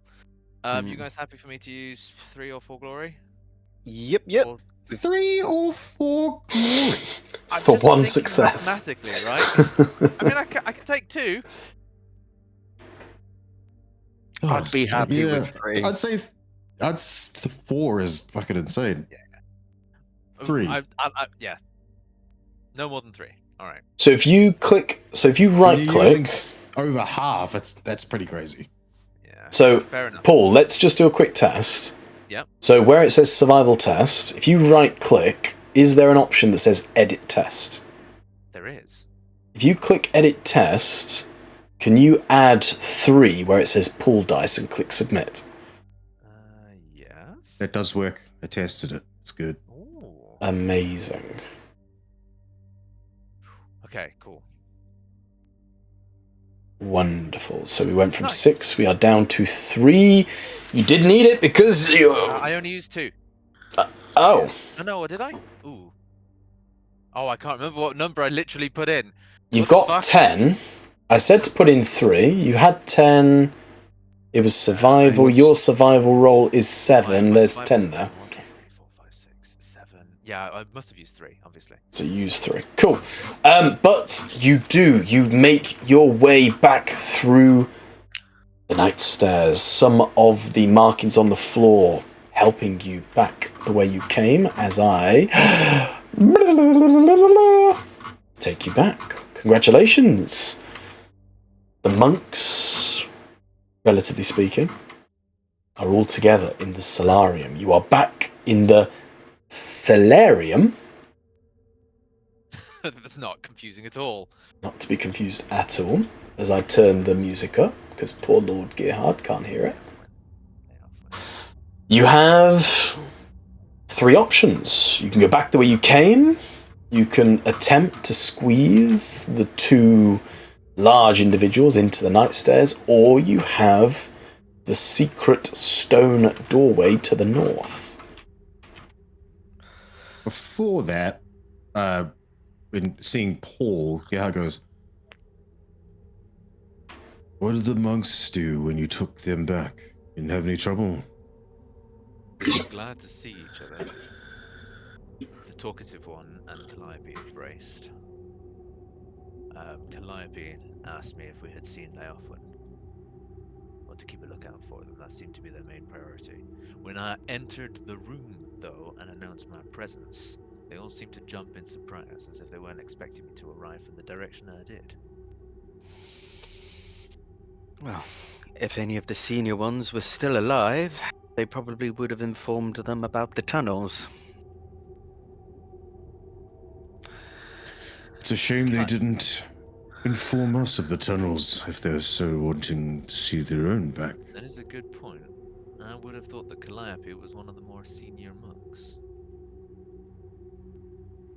Why wouldn't they tell us of a secret passage to help get us through so we could get the Thighbone, save the rest of their people?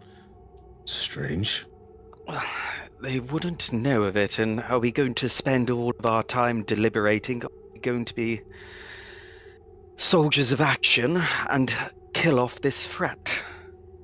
I should know I did not let them know we had found the Thighbone just yet. Neither did they ask about it, either. The Thighbone does not concern them. That is the Archdeacon's business.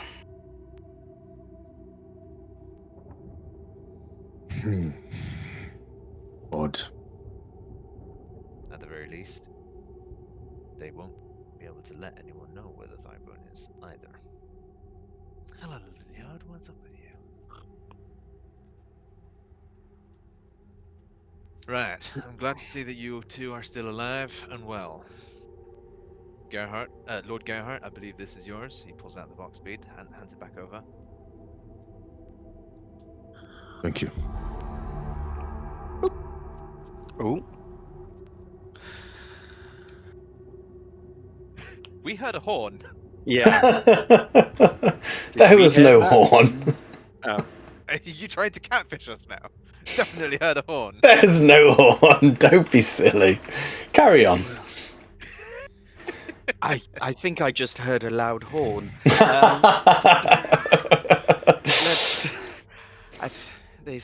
The remnants seem to be getting rambunctious. Why don't we follow through this secret entrance and finish off the rest of these fucks? And Brother Gerhard, Brother Paul, thank you ever so much for guiding my kind back to safety. I'll forever be in your debt. It was potentially the safest and most direct route. It seemed logical to take it. Well, nonetheless, I appreciate your logic and kindness. Now, let's show some wrath, and hopefully receive some glory. Strange. This, Right, this resonates with me in a strange way. Gonna ping again? You ping and you get a large number of people in here.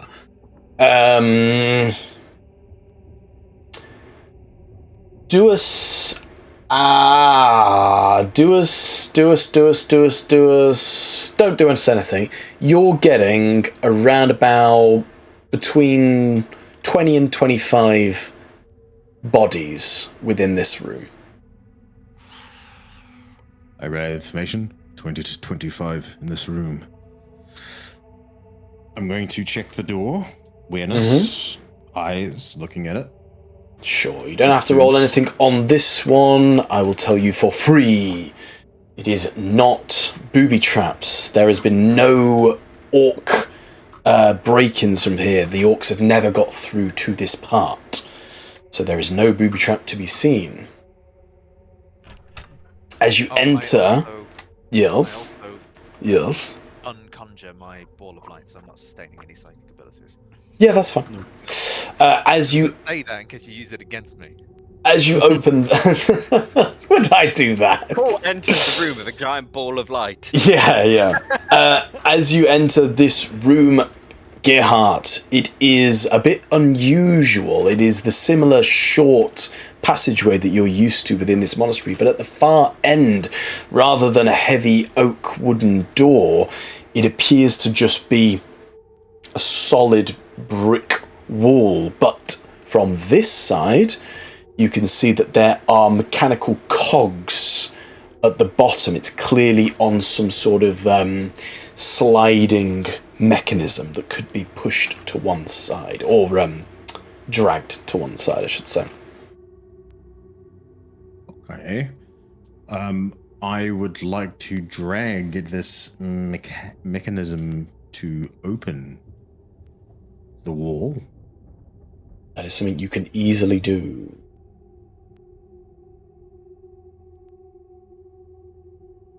Oh shit, you can't see. Can you see the door? Nope. Oh.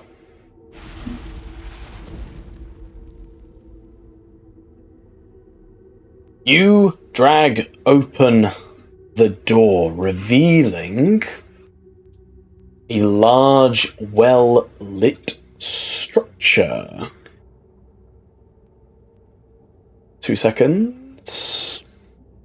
The interior is circular with a raised ceiling, partly covered in stained glass murals of the Emperor resplendent, though several have been shattered by gunfire and glass covers much of the floor. As you arrive, you see a large group of orcs, 2 commandos, 20 orc boys, and at the far end, you see what is referred to as a Killa Kan, Oh, fuck. which looks something like this. Now, Argenta specifically, I don't know if you remember Argenta when you were on watch and you rolled a very specific number on your die. Oh no! But the Killa Kan, most of the body looks normal orky junk. It's looking a bit tattered, but on the very front of it, where you'd potentially assume the orcs could get in, you can see that a new piece of fresh metal has been welded against the front, encasing the orky boy inside the Killa Kan. Perhaps if you'd got there sooner, Argenta, the orky boy would be open to the elements and would not be covered in this metal. But who's to say what happens with the throw of a dice, hey, Argenta? Hey, I can't help throwing a 1. Some of us are just unlucky. As you look into the room and you see the Killa Kan at the back, lots of the orky boys are what appears to be smearing their hands on the Killa Kan. And in the center of the room you see a individual silent monk. Arms and legs have been ripped to pieces, and on closer inspection the orcs are rubbing the dead stumps of the legs, arms and the head against the Killa Kan. As you hear a tinny noise from inside going, come on, get it painted. It's got to look good, innit? How's it looking? They got purple's blood, haven't they? No, it's not purple blood, it's red blood. He's got to go quick, but you ain't going to be sneaky in it. It's got to be purple. I wants to be sneaky. The arms of this monstrosity are jarring, a little bit disjointed, almost as if it's not been put together the best. Stupid mechfastacker! He can't wire a grot to a fracking snot. as you see little arcs of electricity jolting from some of the open circuit boards. Can you all roll me a fear test, please, for seeing this disgusting display? It's should be resolve, I think, or conviction. No, resolve. Click resolve. Resolve, Yeah. DN3, please, for seeing this disgusting display of your own kind being ripped to pieces. Okay, cool. I'm going to shift with one a- of those for glory. There Wait, it you is. say resolve or conviction? Resolve. So if you click resolve and then click fear, that should do it for you. And Nice, what's the Paul. DN? 3, please. Paul, you do not find this disturbing in the slightest. Sister Argenta and Gearhart, you all are used to the terrors that the Orc menace have bestowed upon you. As the Orcs... Glory, glory! Ooh, let's get a glory in then. Yeah, I've just shifted for glory for you. Thank you. At the noise of the heavy stone door scraping across the flagstone, the eyes fall towards you. And the lifeless body of the dissected monk is dropped to the floor. Did who's know that was a door? All wars is doors to me. Well, except Sneaky Umi's force field, you ain't got through that door. Yeah, well, Umi's has been sneaky. If we's got my can all purple, I'd have got through that stupid force field easy. And with that, we will start combat. At what point can I do one of those declare a narrative thingies? Pourquoi? Declare narrative thingies. Just because of the way that you have narrated what the orc boy on the inside has said, I do Yeah. not believe this construction is soundly made, and so through the power of their belief, I'd like to declare that it's not as effective as it could be. I mean,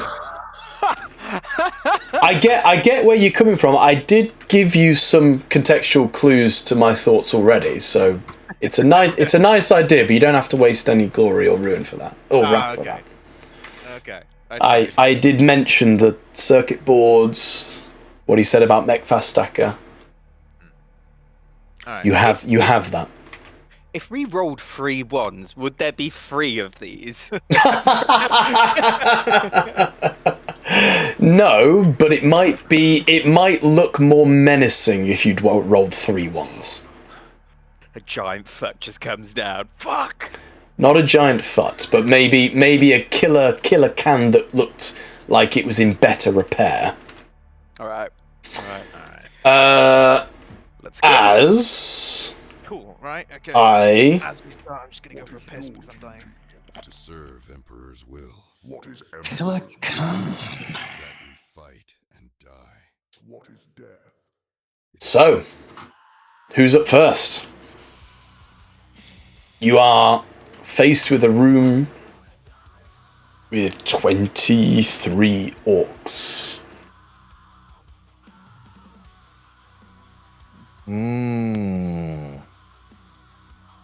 Well, I should point out for the record, because I should have said this before, the Killa Kan, it is not, as the image suggests, carrying lots and lots of weapons.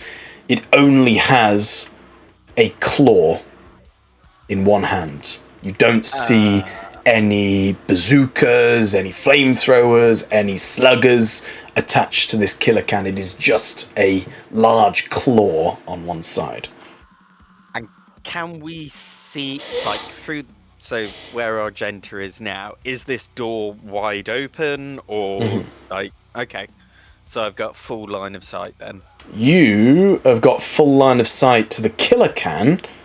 You're not going to be able to hit everything, I don't think. But you'd certainly be able to hit the Killa Kan. Oh. I don't Oh no, you might be able to hit everything. No, I feel like I should probably attack the Killa Kan. I think this is a time to, because I don't.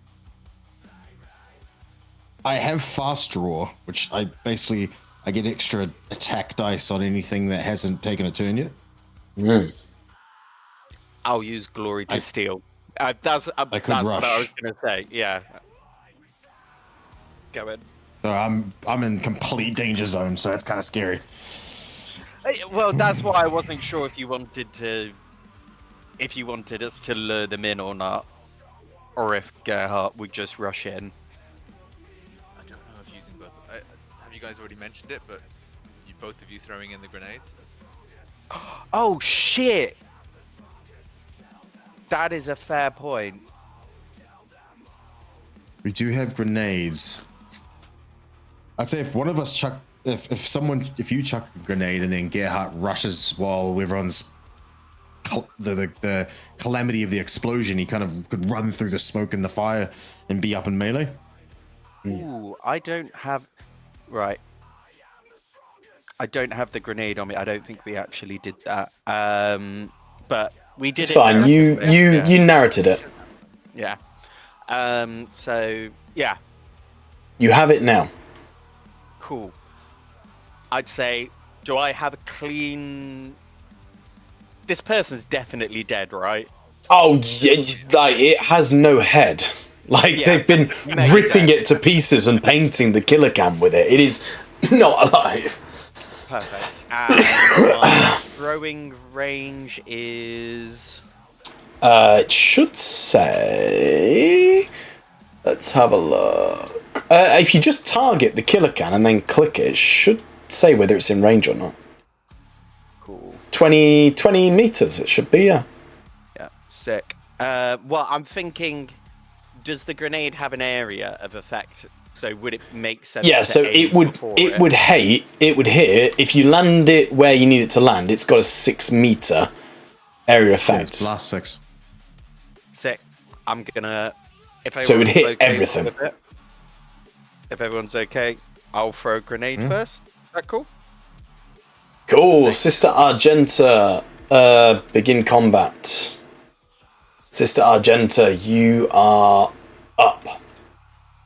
Right. Combat. Stick bomb. It says out of range.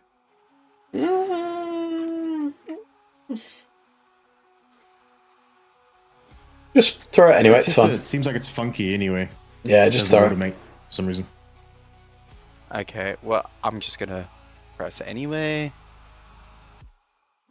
And the DN says 2. Yeah, that's right.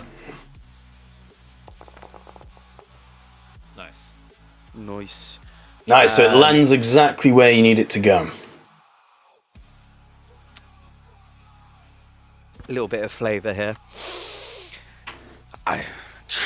Take this, foul xenos, may the flames of Saint Celestine purge you clean. And then she throws it at them and then backs out to cover. I will offer you a point of wrath for your game pause. I'll offer you a point of wrath for the objective. Ooh. Fuck's sake. Roll damage. Okay. Oh! Nice. And then you click apply damage. And I will click apply damage. He's going to use his determination to try and get rid of that. But it also hits everyone in 6 meter radius. So you see 3 orcs fly into the air from this mob. You see 3 orcs fly backwards against the walls from this mob. And Let me just read here. Blast is 14. They have resilience of 6. Oh. Quick maths isn't good. 8. Oh. Can they do anything? This one, straight away,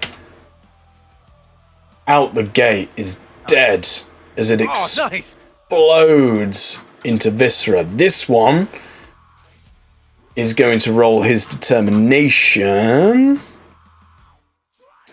which is 4d6. But for some reason it says 5. None of this has been automated, so bear with me. Not private, public. And it's 8 wounds. Roll. He takes 6 wounds and 2 points of shock as he is looking.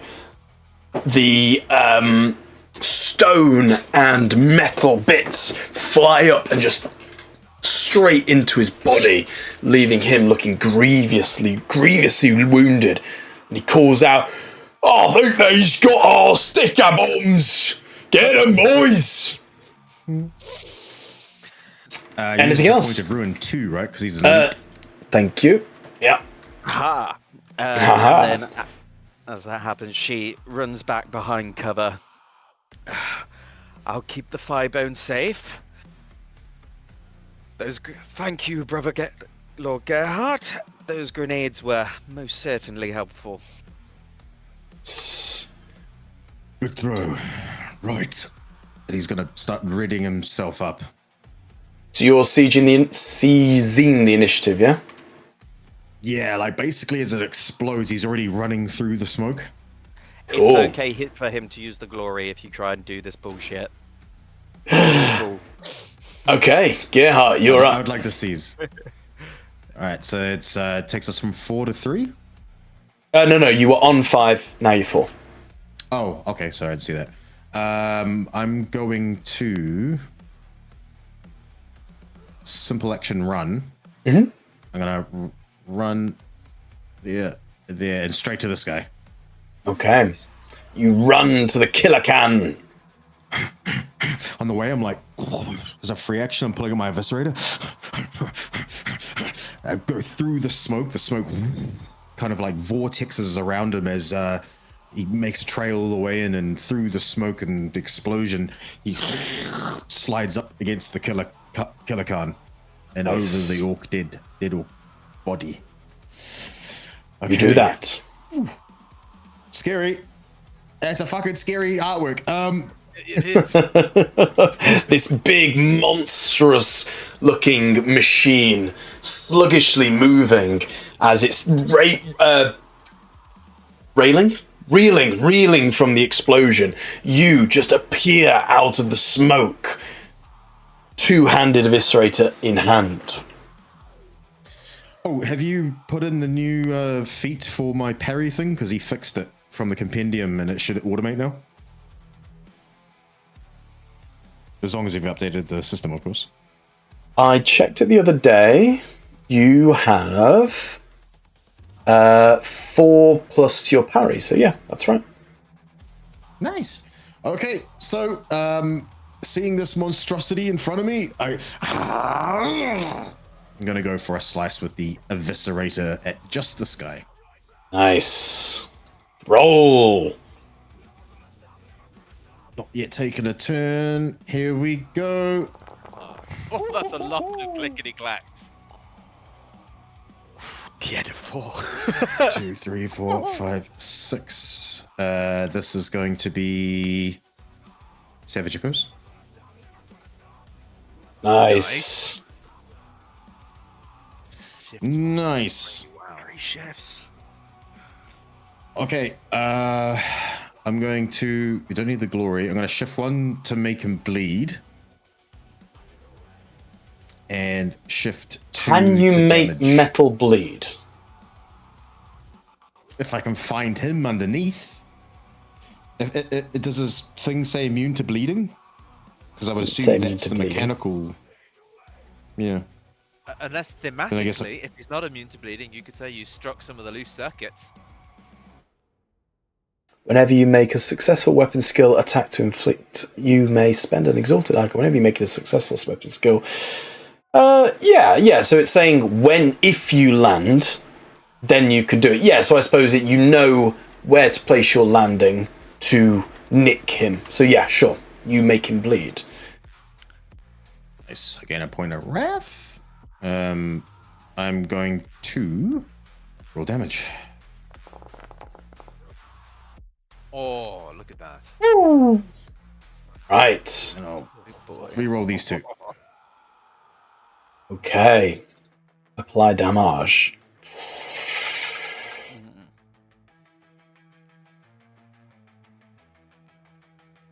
Public roll. Ooh. Oh. Done the same thing again. He is going to use his leadership ability and reach out with his claw, throwing one of the orc boys at Gearhart, sacrificing him instead. Always forget to do that. -1 for ruin. Crap. Well, we're making him use his ruin, and we're also killing things as a result. And he is bleeding. Well done. Okay, so he still gets the bleed. That's kind of cool. He had 2 shock, didn't he? Yeah. Okay. Right on. So he's a put Willpower frenzy. DN4, please, for bleeding. Stand 3. DN3? Also, does he need It's to always been frenzy D&D. if it's not proper blood? He sacrificed one of the orc boys. My willpower is 4. Oh, yeah. The DN is 3. Yes. Sorry. DN3. Oh, nice. Yes. Nice. You are able to withstand the gene taint of your sire. Anything else? Beautiful. As a free action, I pull out my chainsword after trying to cleave some of his armor away, but then cleaving a grot in half. I now have my chainsword out in my left hand. Okay.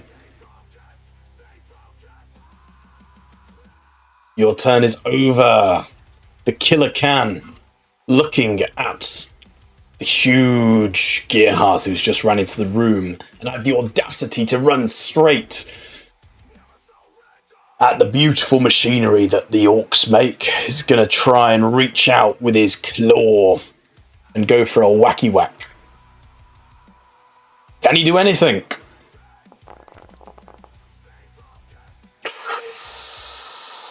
Oh. Ooh. I'm going to re-roll. Spending his ruin. Just gets through. Oh my god! Oh my god! Is that right? That is right. Well, this is tier 2. What the fuck? Is that... You've not Oh, no. the grot with that, have you? No, that's not right. No. How was anyone supposed to survive that? Oh. No, sorry, hang on. He's got the wrong thing equipped. Holy crap! The fuck? Dude, that's... Yeah, I couldn't determine that away even if I tried. Right. So he hits you, and he does 5 wounds. So you can determine that away instead. As I just update that. 5 wounds. Oh. Yeah, that's better than 21. Fuck me! I was like, what? No, he's got a bunch of extra ED that's not meant to be there. It's like, so we just ran.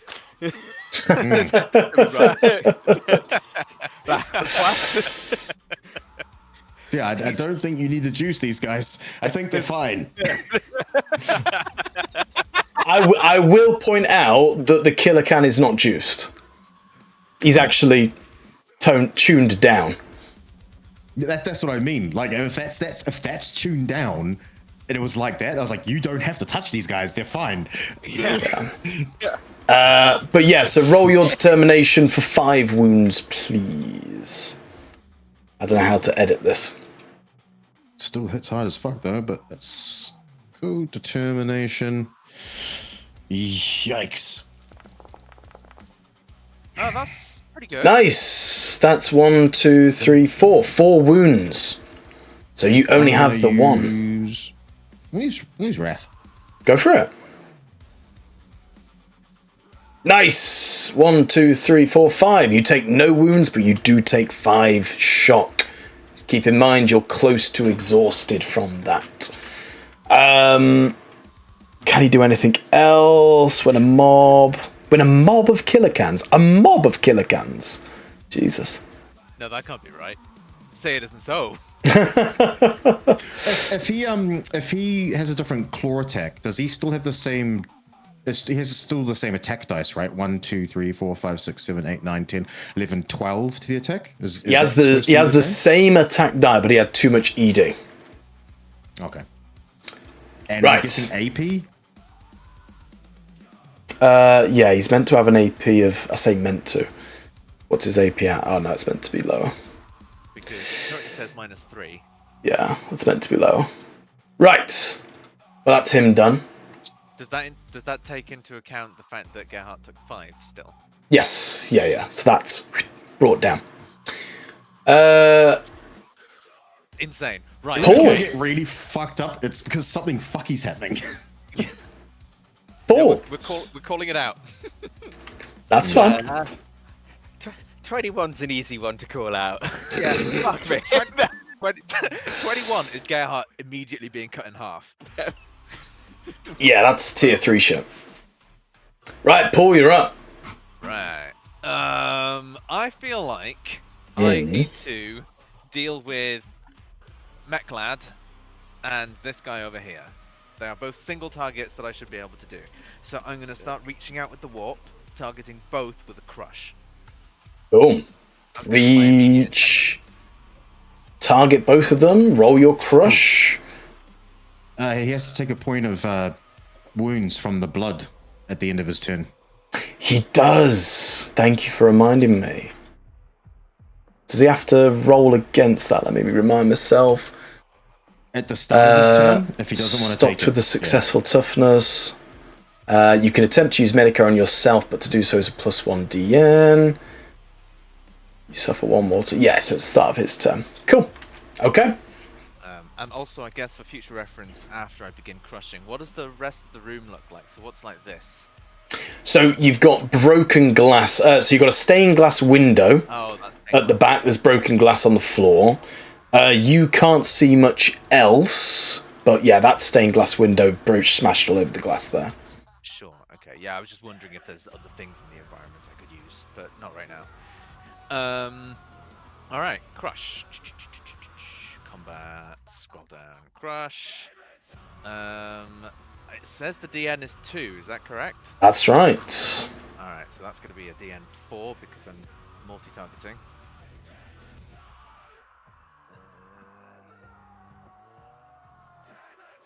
Cool. Nice. You easily Just one. crush. I'll shift one of them to glory. Because I can't do either damage or potency with that.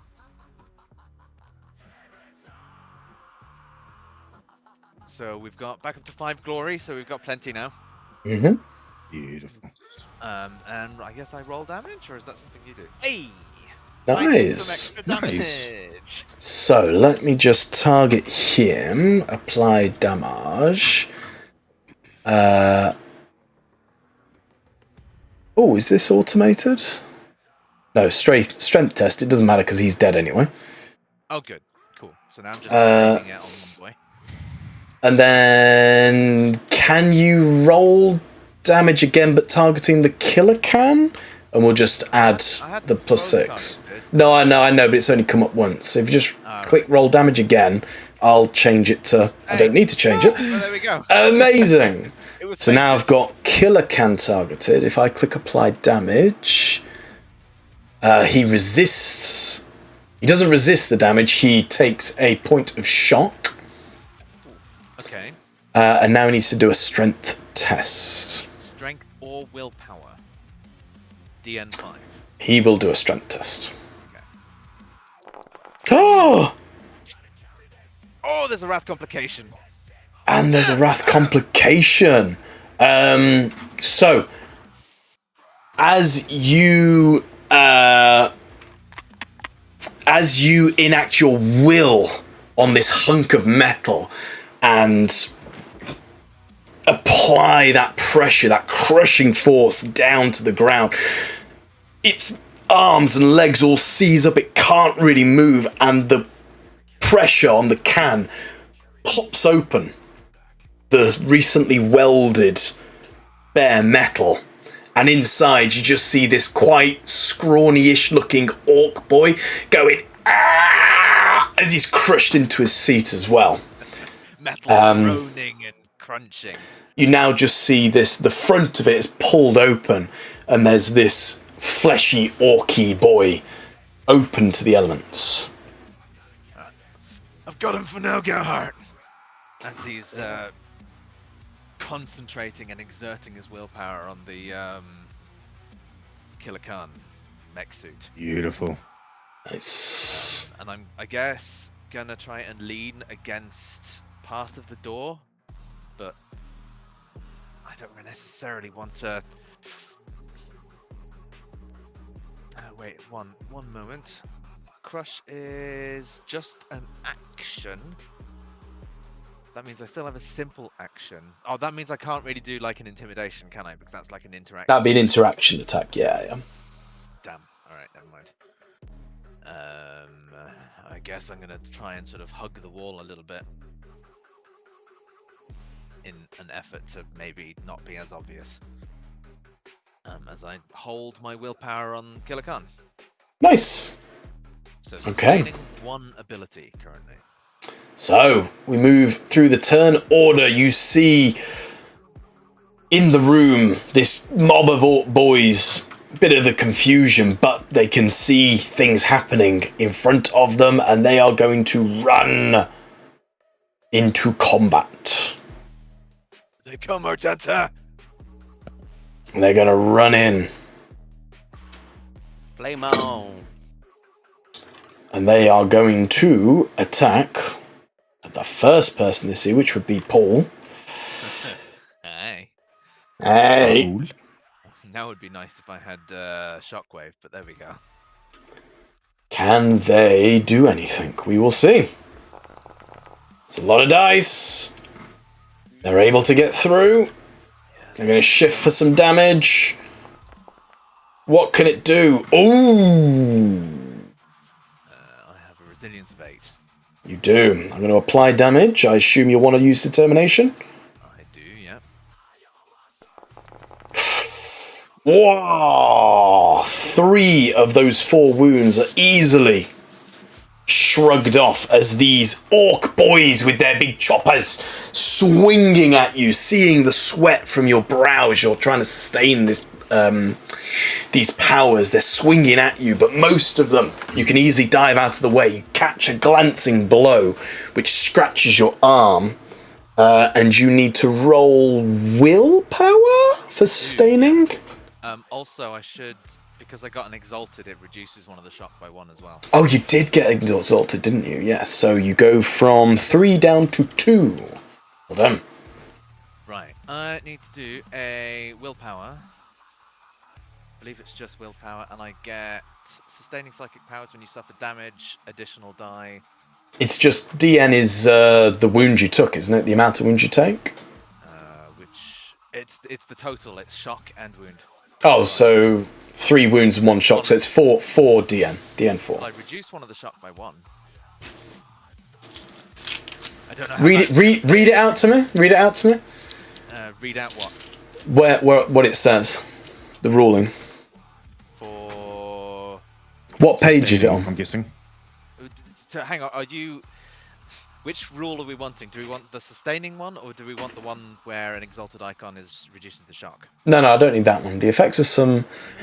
The one about your having to sustain it while you get damaged. Yes. So at Force of Will, you gain plus double rank bonus die on willpower tests to continue sustaining psychic powers when you suffer damage. And then the ruling on rolling when. Okay, so damage. DN is equal to the total wounds and shock suffered. So you didn't suffer 4, you suffered 3 because one of them was turned into 1 instead of 2. So it's a DN3, not a DN4, because it's the total you suffer. Cool. And because I'm wounded. Yes. Cool. Ooh. Moly. Nice. Well, I passed. But Nice. That's a lot of failures. Okay, that happens. Next up is the other orc boys, who are going to lead with the pack and are going to charge in as well. But they can't get past, as their boys have blocked the door. Okay. They can't do... can they do anything? No, they can't even really shoot them. There you go. Next round. Who's up first? Attack me. No, you're behind the wall. Oh shit. Okay. Cool. Uh, Take it. I'd like to try get rid of this freaky Yeah. Herdy McBoy. Yeah. Yeah, you're up. You're going toe to toe with a Killa Kan, but it is being held in place with our Paul's crush. Okay. I'm going to reduce my shock by 6 using a point of wrath. That's a simple action. It's a free action. Is it a Just free in action? wrath. Yeah. The wrath is the cost. The wrath is the resource. Yeah. Sorry. No. It's a combat action. I'm sorry, not simple. It's a combat action, so I'm increasing my DN by 2. Yeah. Oh, so you're doing a multi action. Action, yeah. Okay. And for the free action, I'm putting my chainsword away and two-handing the eviscerator. After being smacked around by that massive claw, he's still dazed a little bit. Goes, "Oh, you are a big one. You fall all the same, Xenos." And I'm gonna swing. Okay, so the DN is 5, not 3. Okay, that doesn't seem. Why did it do that? So 3. And go to 5. Stop going to 7. There we go. There we go. Roll. Nice. That'd be a lot of dice. 1, 2, 3, 4, 5, 6. I'm going to re-roll selected. 1 shift possible. I am going to use Wrath. Nice. Oh, 3 shifts possible. Shift 1 to make him bleed. Lead And get a 2. point of Wrath. And 2 to damage. Wow. Can't pull any boys in now. Oh, I'm gonna Nice. re-roll these. I'm gonna re-roll all these. Oh, Bring that from 16 to 18. There we go. Lovely. He will roll his damage. Do I apply or you apply? Say again? Sorry, I was I like, do you apply think- or apply? I can't remember. I think I have to apply still. Nope, that's me. That's you, for God's sake. But as you murder Paul, tell us what you do. My sword grows to 30 feet, to 10 meters long. Right. I don't have 7 wounds. No, you don't. You just had the 1, yeah. Cool. Gerhardt. The Killa Kan has been opened like, well, a tin can. The orc boy is there, his muscles bulging at the power of the crush being exerted on him. Your eviscerator, its teeth churning. What do you do as you finish off this nasty? Oh, okay. Right. 2 sword uppercuts. I take off both arms. Take off the legs. And as the back of the Khan falls to the ground,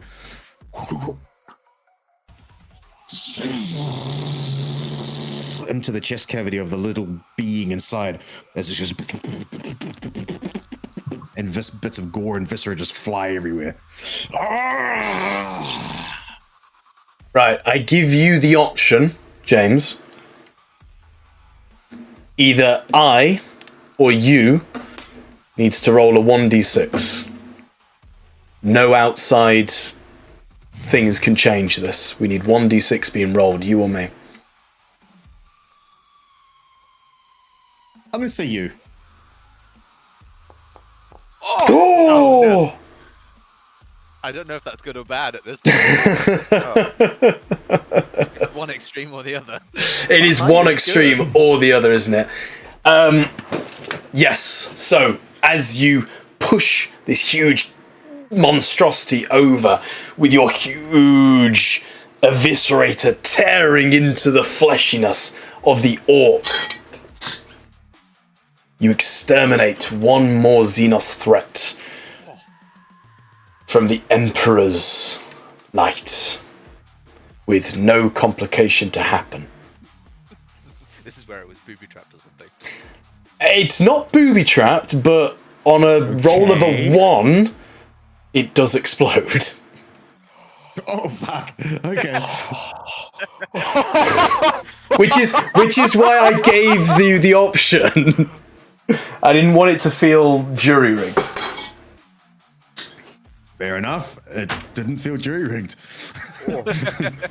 But you are able to destroy it handily without setting off any of the tinkering that might have exploded the Prometheum tanks. Congratulations. The big beastie's down. That was turned from super hairy to manageable. Whew. Yeah. Okay, Yeah. as a simple action, I'm going to run over. So getting me, double my movement. Still got my chainsword out, still got my eviscerator out, and I'm going to leap over all the dead bodies and come up behind the orc boys. Nice. Okay. That's your turn, yeah? Yeah. Right, the orc boys. The first one up is this one. They're going to Can I continue. use glory to steal? Sure. Yay. I'm spending that. I'd rather you say that quicker next time, but I'll let you do it. Well, I was waiting for the moment to go in between it. You just went through. Yes, glory. I'm gonna flame this bastard. Go for it. You have 7 orcs in front of you. Yes. Simple action. Puts a bolter away. Picks out her flamer.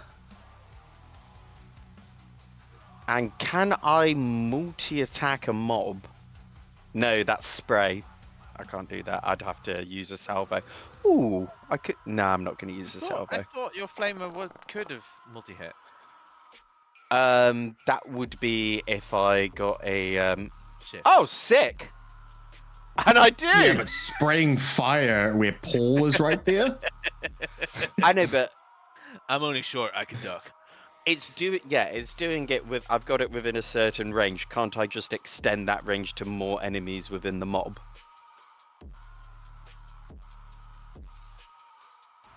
So at the minute, it's a DN2. You made 6 successes. You've hit 2, 3, 4, 5, 6. You've hit 4 of them. Because it's a mob. What does the shift do? You So can you- shift to move the spray of it. Within So you can your- shift when you make a ranged attack test with a flamer to arc the stream of burning chemicals a number of meters equal to your ballistic skill rating. Anything in this arc is hit by the attack.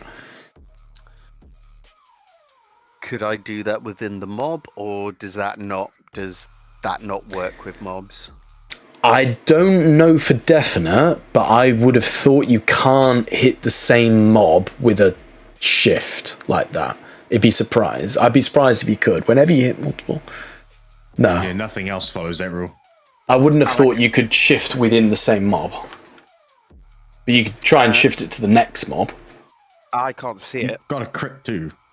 You have got a crit as well, but you can't see it, so yeah, just shift for damage if you want the damage, otherwise you're going to hit 4 of them. You don't really need the damage. You do? I don't think you can shift for extra damage with flamers. You can only shift to move the flame. Yeah. You could be right. Cool. I mean, we could shift one for glory then. Yeah, I'll do that. Remember, if you shift, you're going to hit less of them. Oh, okay. No, then. don't do it then. Yeah, don't do it then. We've got enough glory. It's only like the 12th episode, guys. It's I know. Cool. I'm going to say with the headshot and 2 mortal wounds, the first spout of Promethean flame that goes out just roasts the faces of 2 of the orcs. So you've already killed 2 of them. If you want to roll damage. It also says +1 wound for every glory you spend. But they've only got 1 wound each. Oh, but I can't So make it you'd be hit more. spinning. Yeah, I can't make it hit more. So just roll damage. Yeah. Nice. That's pretty good. Stop applying to Paul. Fuck Stop off. selecting me. I didn't God select him. The damn target it. thing's on the guy. Right. Kill 5. Yes. So, Argenta, tell us what happens.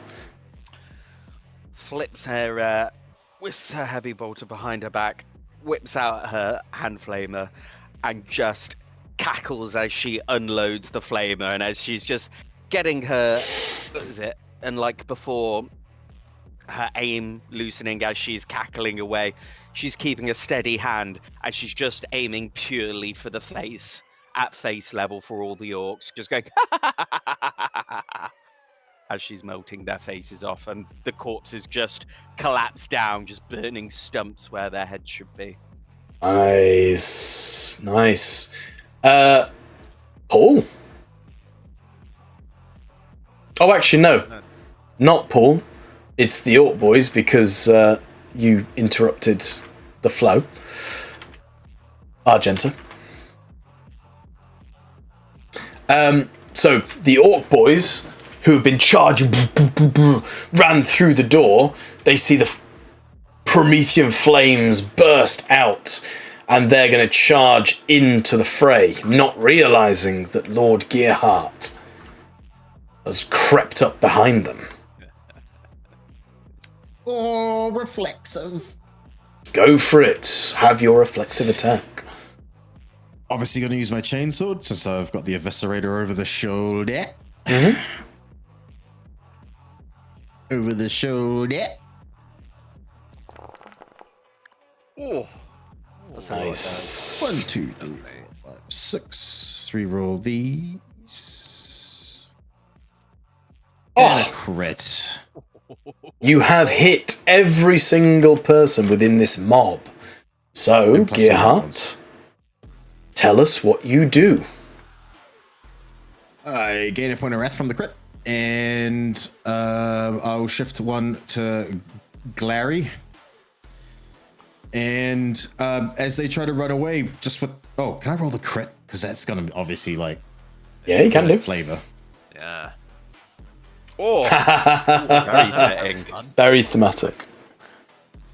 Kind of like an elegant twist and turn of expert slices, dices at multiple angles You see the orc limbs, heads, and torsos being cut apart like red ribbons that you see like gymnasts use when they float their little sticks around with the silk that kind of floats back in the air. But this is just organs, intestines, hearts, all in a big arcing spray that lands all over Paul.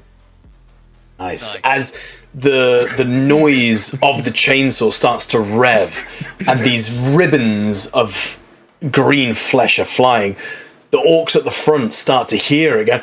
Oh, what's that? And as they turn, it's just... They also... Well done. Sorry, Paul, they were going your way. Yeah, I know. Ugh. Oh. Well, at least they're dead. You've got a little bit on... As like Gerhardt points to the side of your mouth where there's a bit of viscera hanging from your lip. No, he just kind of like spits it out, wipes the back of his hand against the corner of his mouth. Yeah. Ugh. Is there not a I don't know how psycho you do thing it. you can do to deal with that? Clean yourself.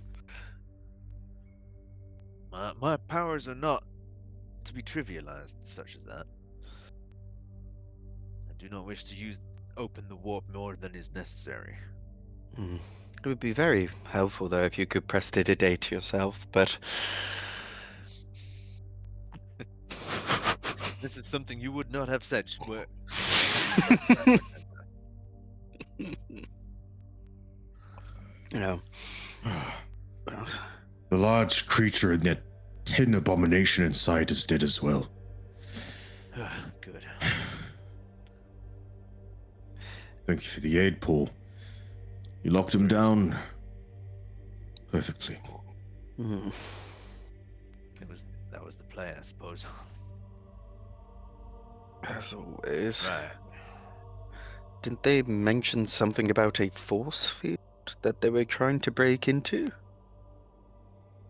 As you all enter the room, I will just point out, you notice on this far west side, there is a big Killa Kan size hole in the monastery wall where it's obviously just crashed forward. And outside, in the far distance, you can see the outline of what appears to be a fairly peaceful and untouched farm.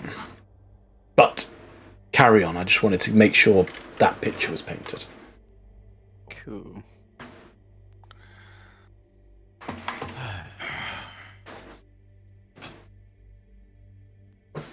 Well, we've cleared this area. We do know there's possibly some of those rafter orcs still about. I suppose clean sweep, get the monastery back up and running, get on our way. Agreed. Yes, and it appears this Leofwin didn't quite make it. We're May not the entirely Emperor... certain this is Leofwin. Can I check her corpse if there's any identifiers to who she is? This corpse, in particular, would be male. Oh. She pulls up the rope. Oh, well, my great medical understanding is that Oh my God. it's definitely That's not a a cock. she. They didn't take that away, just the head, leg, and arms. Right. Well, There may be some hope. Calliope did say they were shoved into a small space near the bathhouses. Should we look through this door over here? Yes, let's finish the sweep of what we don't know, and then we can look for what we do know. See if we can get the rest of them out. The monks can be safe. Indeed.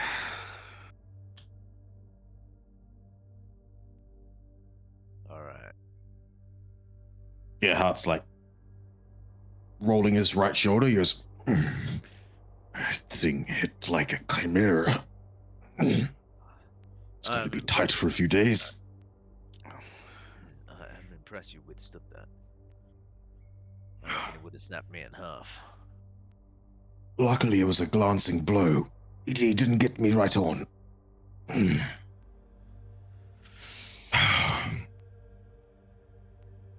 And you kept yourself in check, which was very impressive. We've seen you and your bloodlust so far, and it must have been hard to maintain it against something like that. Bloodlust. What bloodlust? Well, Enthusiasm. Gaslighting Argenta. Insight? you could try. I don't think I'm a very good liar. Do you fear? This could be quite funny. Yeah, it'll be against Gerhardt's deception, which is DN1, versus your insight of 4. So yeah, you just need one icon. I'm just gonna.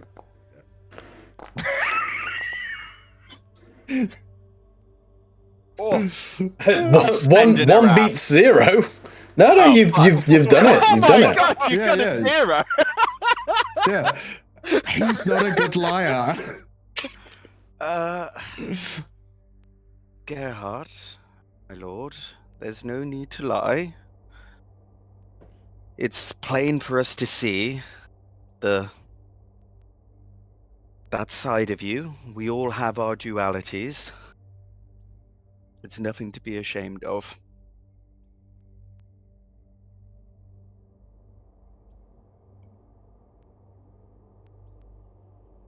Maybe it should be.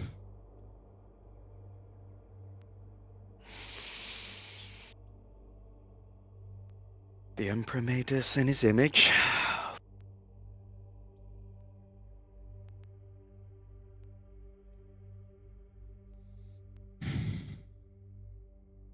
We should carry on. Yes. We still have more to search.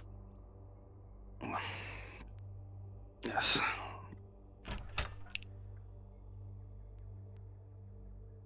You enter. You open the door. It leads through to another corridor with a single door at the far end. 2 flickering candles in each corner illuminate the way.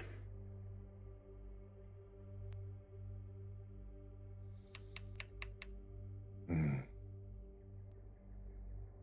gonna open this door. As you open the door, you see a large open space. Why does it say a large open space? It's not a large open space. You see a long, thin space that has almost like a 1940s hospital where you have the curtains, the bed curtains hanging down. Each curtain is fully drawn. It's draped with imperial heraldry in a dark red dyed fabric. As you move one of the curtains, you can see beyond that it is clear that this is the dormitories. This is where they sleep.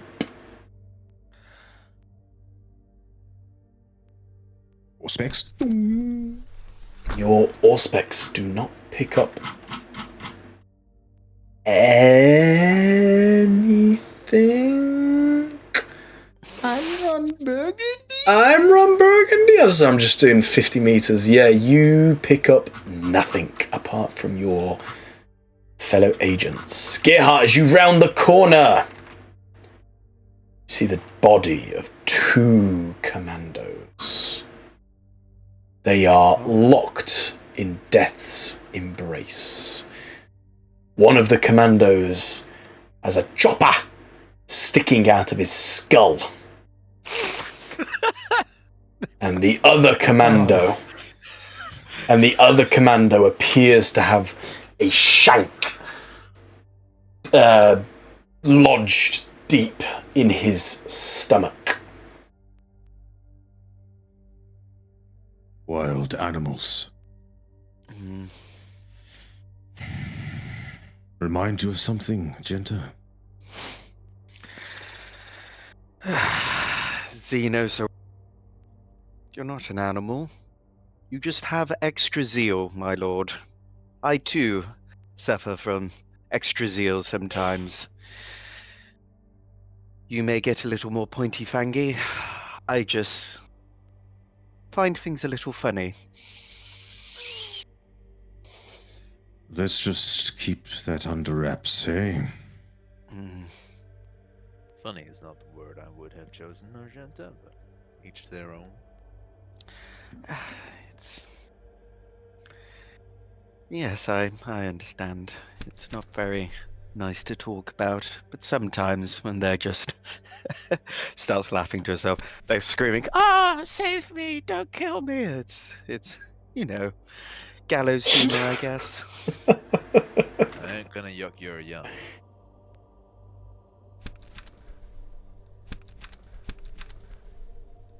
I'm going to spend a bit of time looking through the rooms, gathering more evidence, see if there's any more dead orcs. Obviously, I can tell there's no life. But There is no life. if there's any dead humans, that is good to report anyway. The dormitories, as you check through each one, they are sparse. You see a single plain bed, a chest, and a small wooden wardrobe in each of the rooms. In terms of the effects, it is limited to plain monks' robes. There are the odd unlit candles covering some of the flat surfaces, but nothing that would draw your attention. There is, however, on one of the commandos, a small piece of paper, and on it, written in extremely crude writing, is simply, "Crampum, get off rock, keep cramping." And on the flip side, it just says cunning with a K and plan.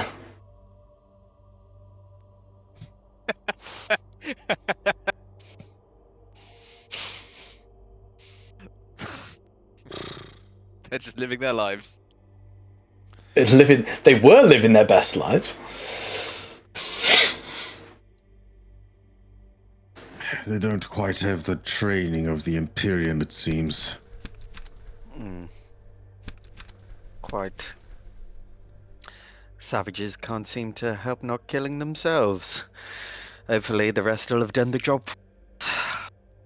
These are empty too. Well, I'll give them at least one thing. There's quite a lot of them. And they're fairly tough. If there was a troop of guardsmen that had come in here, not us. The monks, the thighbone, this chapel would have all been lost.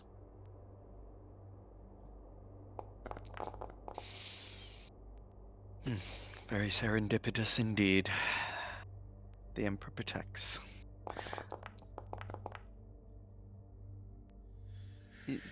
Well, behind this door, I believe, is what we've put the junk up against and barricaded, yes. I suppose, finish the sweep of the chapel, find any stragglers, kill them, restore order. In that order. Sound good? Sounds like a plan, my lord. Alright, let's move out. We don't want any of these sneaky orcs hiding in the shadows, waiting for us to leave to prey on any monks that'll be left behind. Does this door here, Tom, open inwards or outwards?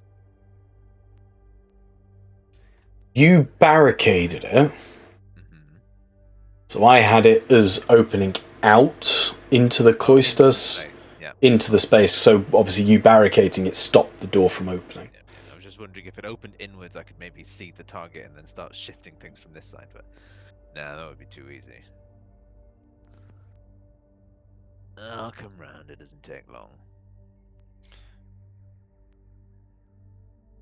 They see me rolling.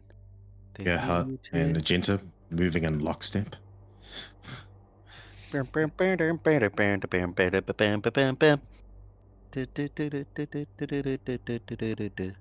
Oh, we can't go through that one. Something's happening. What happened? This has changed. What happened? I think we should. Why is it? That's from Rogue Trader. That's from Rogue Trader, dude. That's is. not meant to be on. It's Warhammer. fucking cool, though. Warhammer music! Ah! As There I we get go. closer to the window, Mm-hmm. hopefully with Magenta and Paul in tow, Yep. I will be augmenting for the rafters and obviously general area, trying to flush out any more of these sneaky gits. Boom, boom, boom, boom, boom, boom. The augmetic doesn't pick up any life signs other than back down towards the southeast. You get a clump of them down here. So the priests. Oh shit! Are they? Oh, for fuck's sake! What? So they're. So you can't send. Maybe. I don't want to take this lightly, though. Where could they have gotten? They might Hmm. have escaped off-world. Oh, he's probably talking about the orc, the orc that I saw and went and gapped it once he saw me. I will remind you what you saw in the dormitories. Oh. Yeah. Well, Hmm. it appears the last of them killed each other. I'm just Most going to fortuitous indeed. turn this into a door just so you can get through. We move the rubble aside. Well, you could just hop over the broken glass, like through the Oh, fair enough. Yeah, window. I guess we can check the bathhouse for the. Gerhardt, as you enter the scriptorium, it is a charred husk of blackened ash.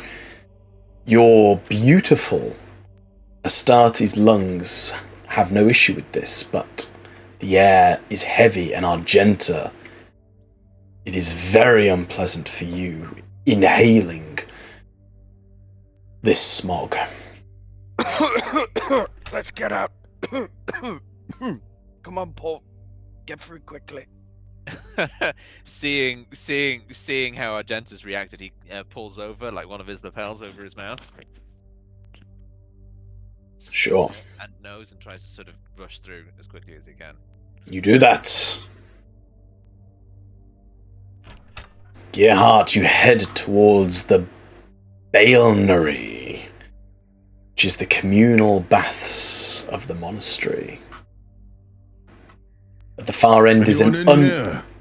Boom. It's like- At the far end is an unopened door, but your Auspex does not pick up any lives other than the ones you already received from over there. As you open the door and go through into the very short corridor, you see another door. Pushed up against it is lots of heavy bookshelves and other wooden detritus. I'm gonna start shifting some away to get towards the door. Yeah, with your strength, Confirmation if this guy died or not. with your strength, you can easily pull away the the books, they're just lifted apart. They've only been leant against it, essentially. And you're able to open the door, should you wish. Inside is a stone room, clearly a lavatory. And at the far end, you see the emaciated, dead body of a female monk. They appear to have not had any water or food for quite some time. Their skin is dry, their lips are chapped, and they're slumped on the floor. Does it look like a monk? Oh, definitely a monk. Definitely a monk. Unfortunate. They were alive before. Must have died while we were clearing the chapel. I pick her up. I'll take her back to the rest. So they know, at least. She is light as a feather. Picking her up is an easy thing for you to do. You hoist her over your shoulder. However, if you are carrying the eviscerator... Oh, they're now. Yeah, I put them away like usual, like after combat. Sorry, yes, samurai style. Sorry, yeah. Cool. You do this. I'll just move the token there for now. It is a hard one. If we had come here to save her, she may have lived. But if we had tarried and done so, we might have lost the thigh bone. And that was our main goal and our main objective. Such is the way of life, I suppose. And I'm hoping... No, sorry. Yeah, sorry. And I was hoping, with my objective, clarify your duty or lack thereof in current circumstances. Oh, I'm happy with that, yeah. I can't find where you are, but I'm happy for you to have an extra wrath. Yeah. Nice. You're hidden under, my journal thing. I can't see you. There you are. Well, she died of what looks like starvation, my lord. We barely would have been able to get her through. And to go through here, we would have had to come across more orcs. We may have sentenced her to her death by finding her. But the Holy Emperor's light will guide her soul in the immaterium.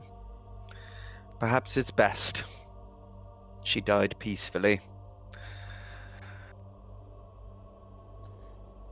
I may not feel exactly as you do, Agenta.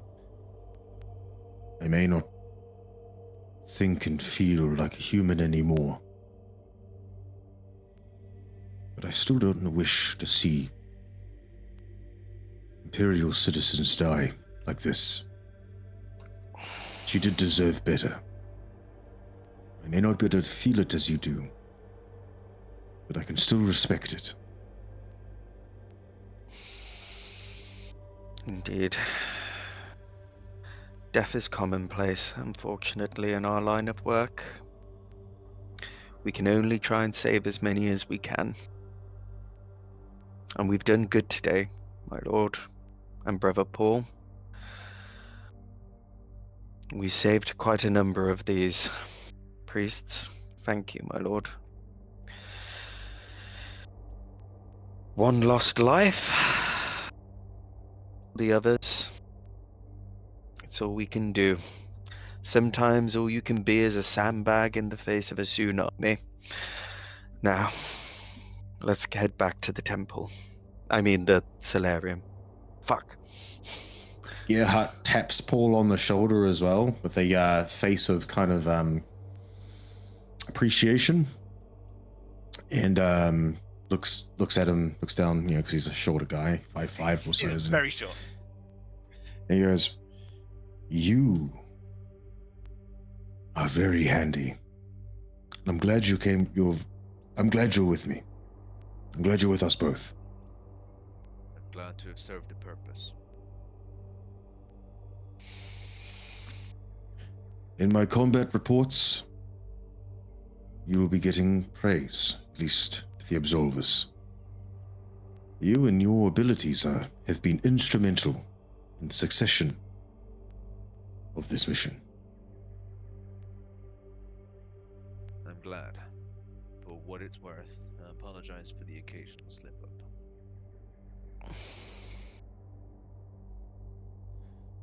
None of us are the Emperor.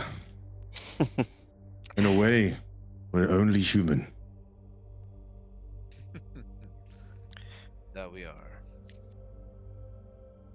Indeed. Whatever's Almost. left of it, anyway. If you said otherwise. Cheeky bit. We're only Ducker. There is it! Now, Perils of the Wag!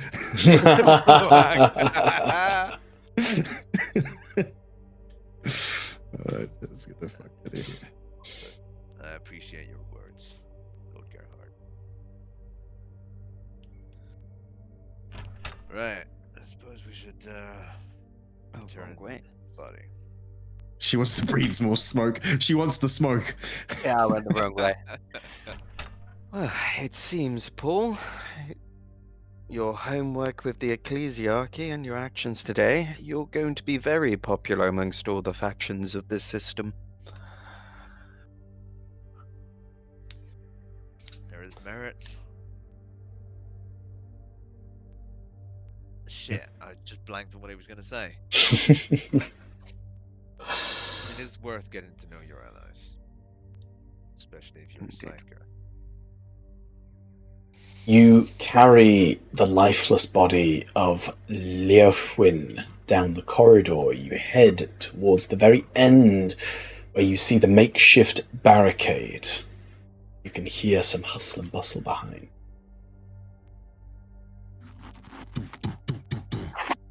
It is Brother Gerhardt, Sister Argenta, and Paul. We have returned, and the Orc Menace has been dispatched. You may open the door.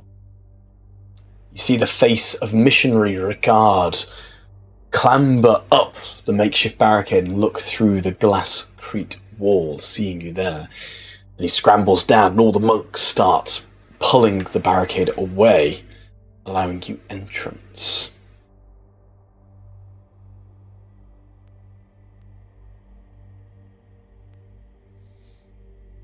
I lay down their brethren on the floor.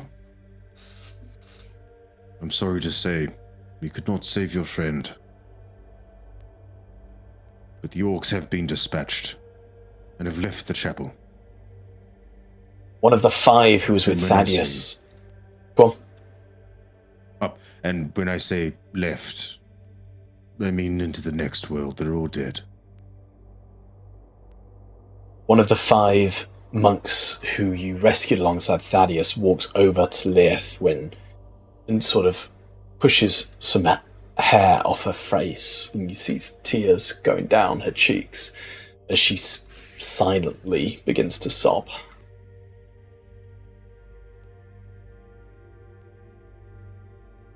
The other monks have a mixed reception to your returning of sadness for the losses they've received, uncertainty for the monastery, but also a certain calm relief that they have survived a great test sent by the Emperor. Sister Argenta, as you enter the room, you hear a voice,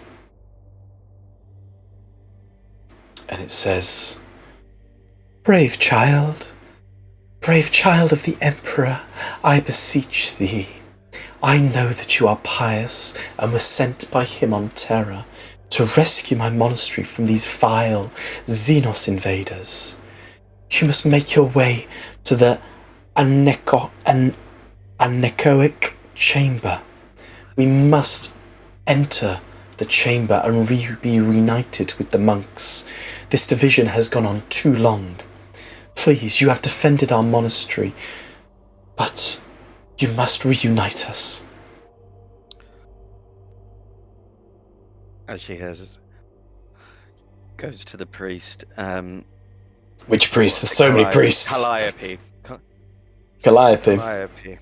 Yeah. Where is this Anechoic Chamber? Anechoic. Anechoic? Anechoic? Okay, that's good. Anechoic Chamber. Calliope is staring straight at you as you walk towards her, and she says, well, it's down the far end of the room, at the very end. Keep going. You'll see a door on the west, on the right. The door that needs opening. Yes, that's where Anatolius took him and some of the senior monks. Well, before we go, I'll help her open this door. I'm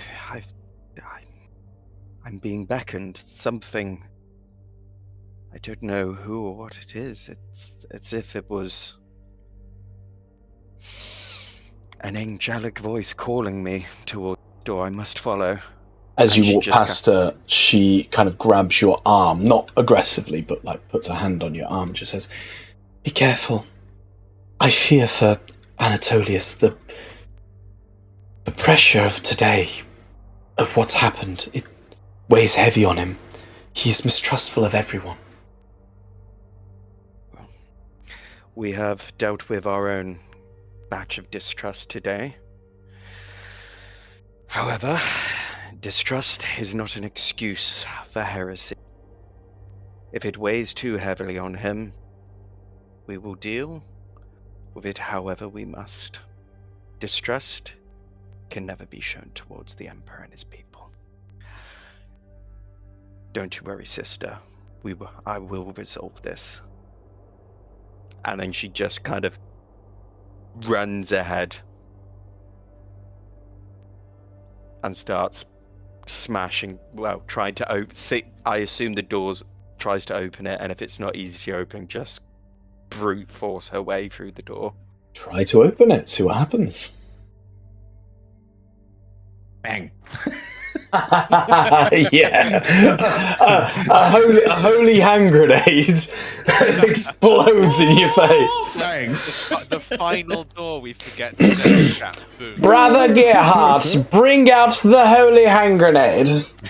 It's the holy hand grenade of Antioch. A giant fuck just comes sideways. Yeah. No, you open this door, and it does open. It leads you into another short corridor. However, in this short corridor, there is a tough plasteel, heavy reinforced door at the far end. It looks similar to what you might consider to be a bank vault type door. It's heavy, laden with cogs. In the chamber, the walls are adorned with High Gothic scriptures. Does anyone speak High Gothic? I don't know. The lowly Paul definitely does not. I don't know if we got given language options. I only know Low Gothic. I don't know if we're supposed to know like a language plus, or it was never really set in character creation. So you can learn a new language by spending 1 XP. To learn a new language is 1 XP. Well, no. No. Okay, so However, no one speaks can I High try Gothic. and understand it? Sure. Give me a scholar. It's High Gothic, so it's essentially like, it's the same Genesis as what you speak, which is Low Gothic. Mhm. So give us a DN 4 scholar test, please. Cool. We've lost James. I'm here. I'm just putting on some rice. All right. Oh, fuck baskets. Can I add a ruin? Fuck baskets, indeed. You can add a rune, sure. Cool, but you do succeed. He rolled a complication. And then can I shift for a better result? You can. I was hoping you were going to say that. So, as you read over it, it's very Latin in its understanding. You can kind of gauge the words. It says something along the lines of the Emperor's faithful toil. Worshippers speak not for.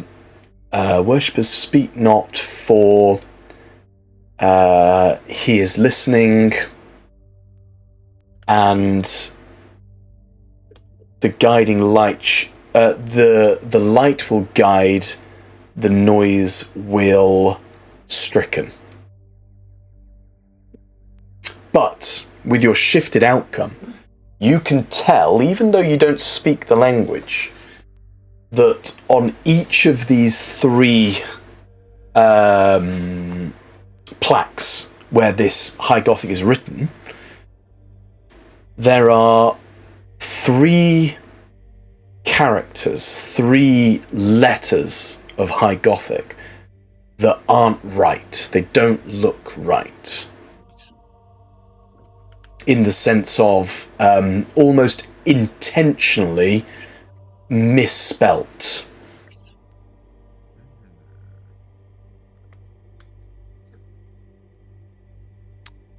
Are they movable? You can try moving one. Yeah, can I try and put them into the correct order? So you go to the first one, you put your hand against it to move it, and as you press it, it depresses into the wall.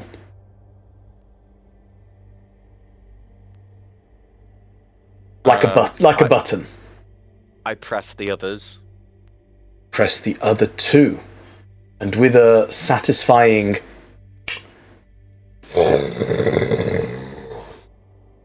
the cog wheels move, and the heavy set doors unlock themselves. As you pull back on this heavy Bastille door, you see inside 3 monks conversing in earnest with hand movements as they hear the noise of the doors moving. The first one turns to look at you, races foot towards you, angrily making hand gestures, sign language towards you. She hands him a data slate, turns back at the other 2, does that, and then turns back to the priest, and then as she passes in the data slate, she writes down, I must rescue someone from the Anechoic Chamber, written down, and then shows that to him. He looks at the data slate and looks up at you confused, and just shakes his head and hands it back.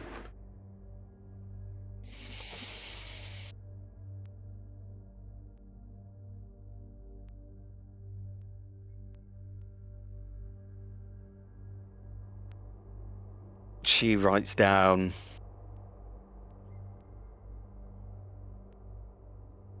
what are you doing here, And where is the anechoic chamber?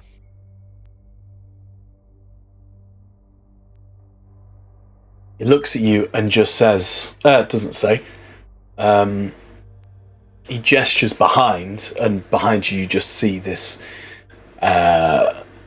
sound deadened room, as if to say, this is the chamber. Mm. And then he starts doing hand signals at you again.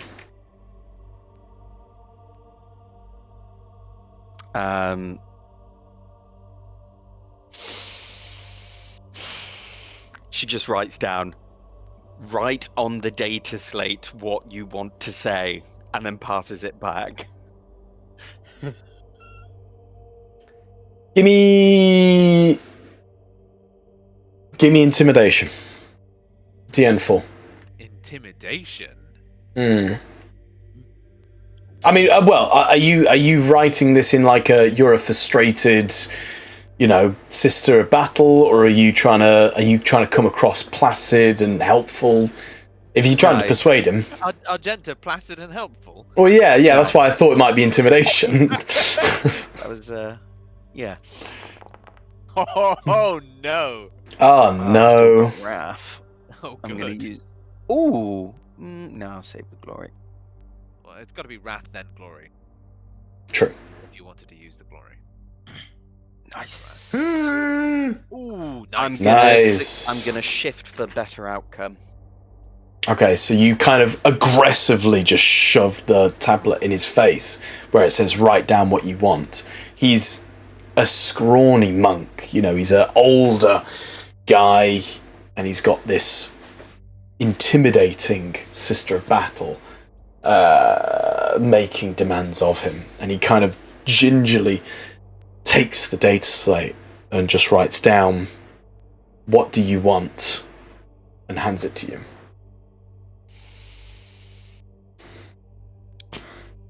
And then she just writes down, I have been beseeched by an angelic voice telling me to rescue them from this anechoic chamber and that they must be reunited. I hope Argenta appreciates the irony here. I know. He just writes down, no one here needs rescue. I am the master of this monastery. Who are you trying to save? And then she writes down, who is in the anechoic chamber? He just gestures behind, and you see two elderly-looking monks stood there. No. She walks in. As you enter the room, I don't know if it's been set up properly. Are they windows? Oh, fuck's sake, no, they're not done it as windows. 2 seconds. I'm just going to quickly delete these. So it's meant to be a almost like a glass cage where each wall is just solid piece of glass, and inside is a work table, stool, and laying out across it is some of the more delicate psychic essence of what goes into the Emperor's tarot cards. But other than the three monks, there is no one else in here. But there's those 3 doors behind them that you can't see. I'm just slowly... They should all just be visible. I'm trying to make that the case. You should be able to see through everything, but there's just the 3 people there. Okay. I mean, the doors are closed, but they're glass doors, essentially.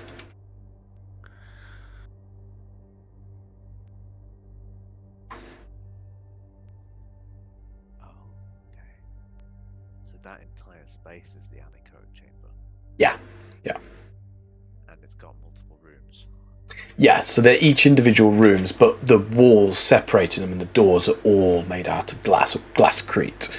So, although you can't just walk through into them, you can see into them. There's only 3 people in there.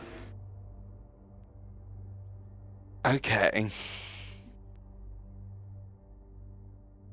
And then she just writes down to the priest, I have no idea what the Anechoic Chamber was till this voice spoke to me. Who could have spoke to me and told me about this chamber and that it needed, that beseeched me to rescue them?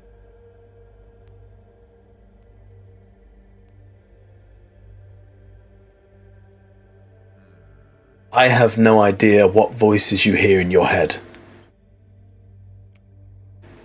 What of the orcs? And she just writes down, they're all dead. Are you sure? Yes. And a weight again appears to be lifted from his shoulders, and then he just puts down, and the heretics?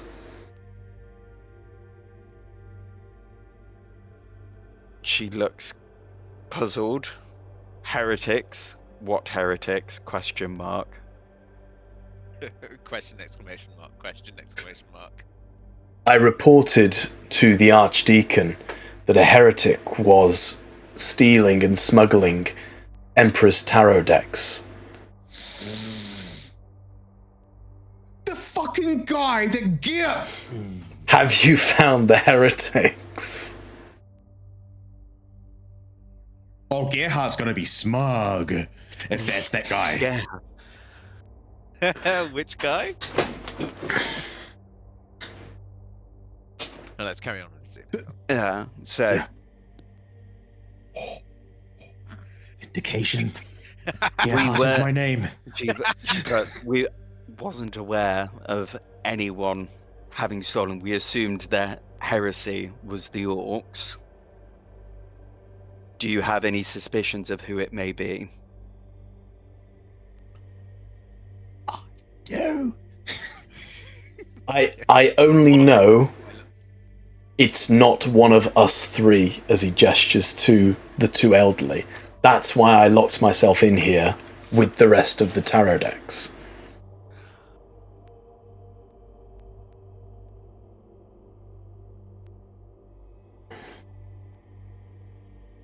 Just for clarity, hang on, Ed. Just for clarity, Paul and Gerhardt, I know your tokens are outside. Are you outside, or have you come in with Sister Argenta? I don't think we know. Paul doesn't know what Argenta is trying, because I'm assuming Paul also did not hear the voice. No, only Argenta heard the voice in her head. But obviously, you've all kind of gone down to the end of the room with her. You've seen her open up this big room. I just wasn't sure if you'd gone in with her to interrogate these people. Argenta, you've got me saying. I know. I've got myself mixed up. Paul, having done the ecclesiarchy stuff during his venture, is somewhat a little bit cognizant of all of these people's needs. I suppose in my headcanon, he appreciates that perhaps the Anechoic Chamber is going to be a special space, and they're obviously trusting Argenta, so he's leaving her to it. So from Paul's perspective, Argenta broke in. I suppose so. But she seemed to walk with conviction. I mean, he doesn't want to make things worse as a psycho.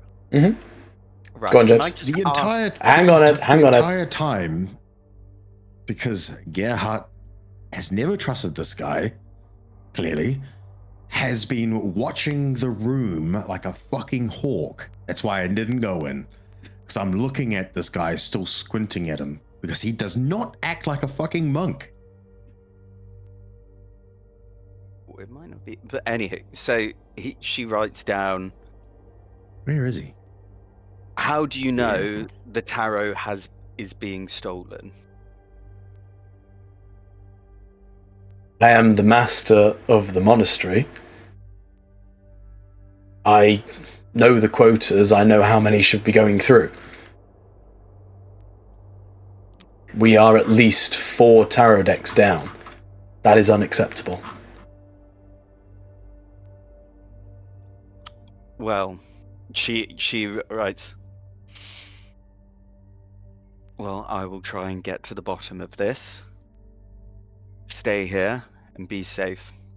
I'll close the door back after me. And then walks back out and then closes the special lock door. Cool. Walks into the room. Come back in, and all the monks have sort of conjugated further down in this glass-lit room. It is getting towards midnight. The moon is high, and little rays of light are entering. The monks look tired. Some are sat on the floor.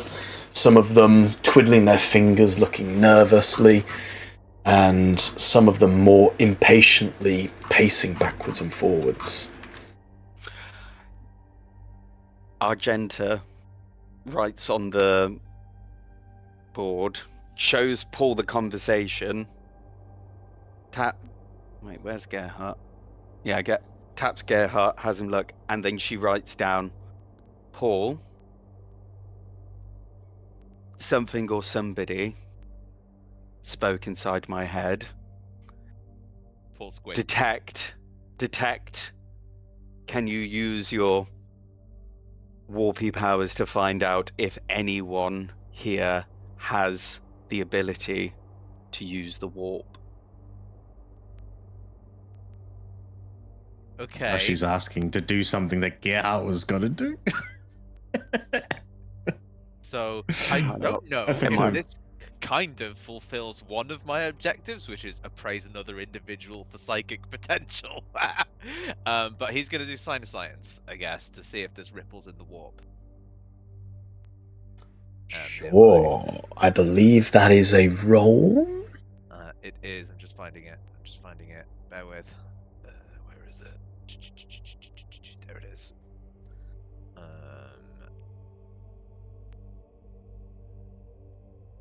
This priest did seem pretty sane, right? And he didn't have, like, fucking covered in heretic marks, right? What, Antonius?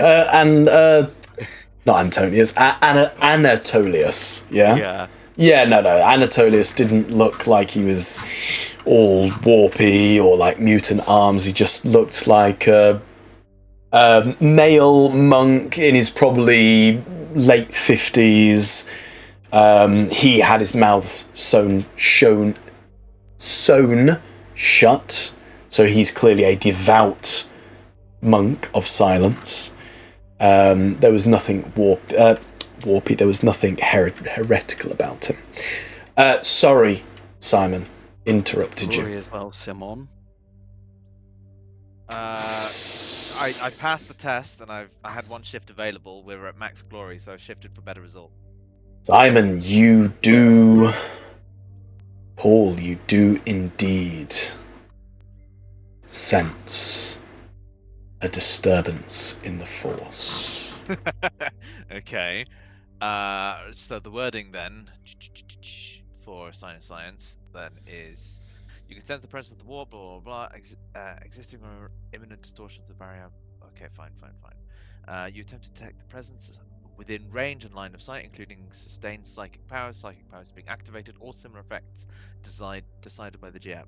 It won't show me the source of any such phenomena, only that it is present within the restrictions of my ability. But what does it detect psychic specifically?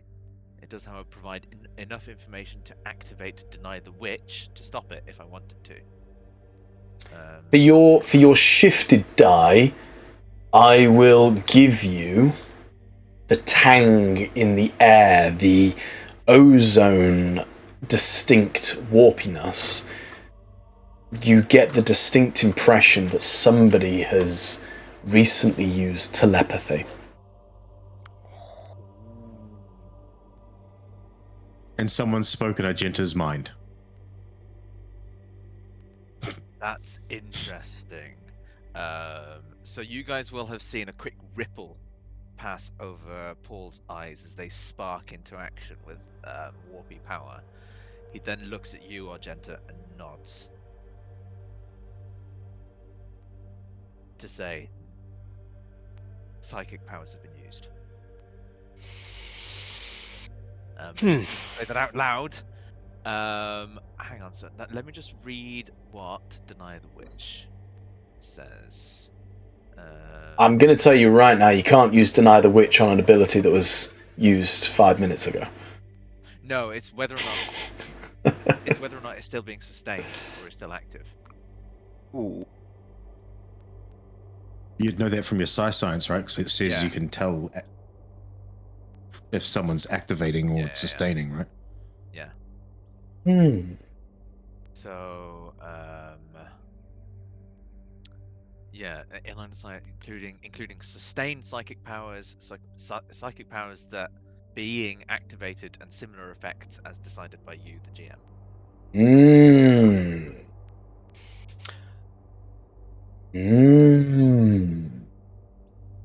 After he's done this, Argenta writes on the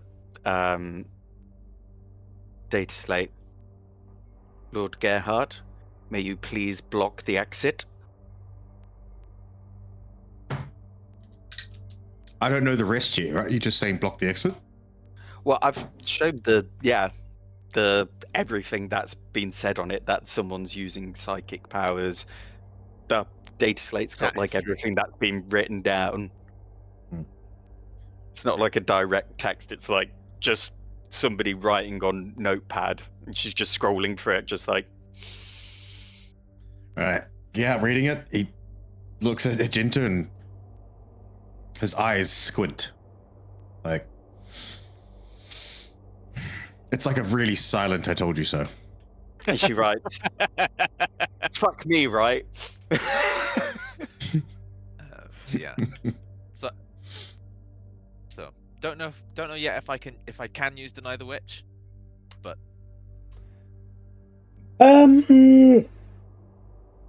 if not, it's not. If not, it's fine. I'm just giving you. I don't think you can. That's fine. I mean, there's no psychic powers happening right now, Cool. so I don't I've got the think tag you of can. telepathy, Sure. Yeah. Paul will grab the note. He sort of puts his hand out to sort of as if to receive it, and then he just quickly says, "Telepathy was used." And with the stomping of Lord Gearhart's boots down the long corridor, closing shut the barricade that was once the saviour of these monks and now could very well spell their doom, all eyes cast nervously between each other as there's a shift of mood in the air. And we will end tonight's session.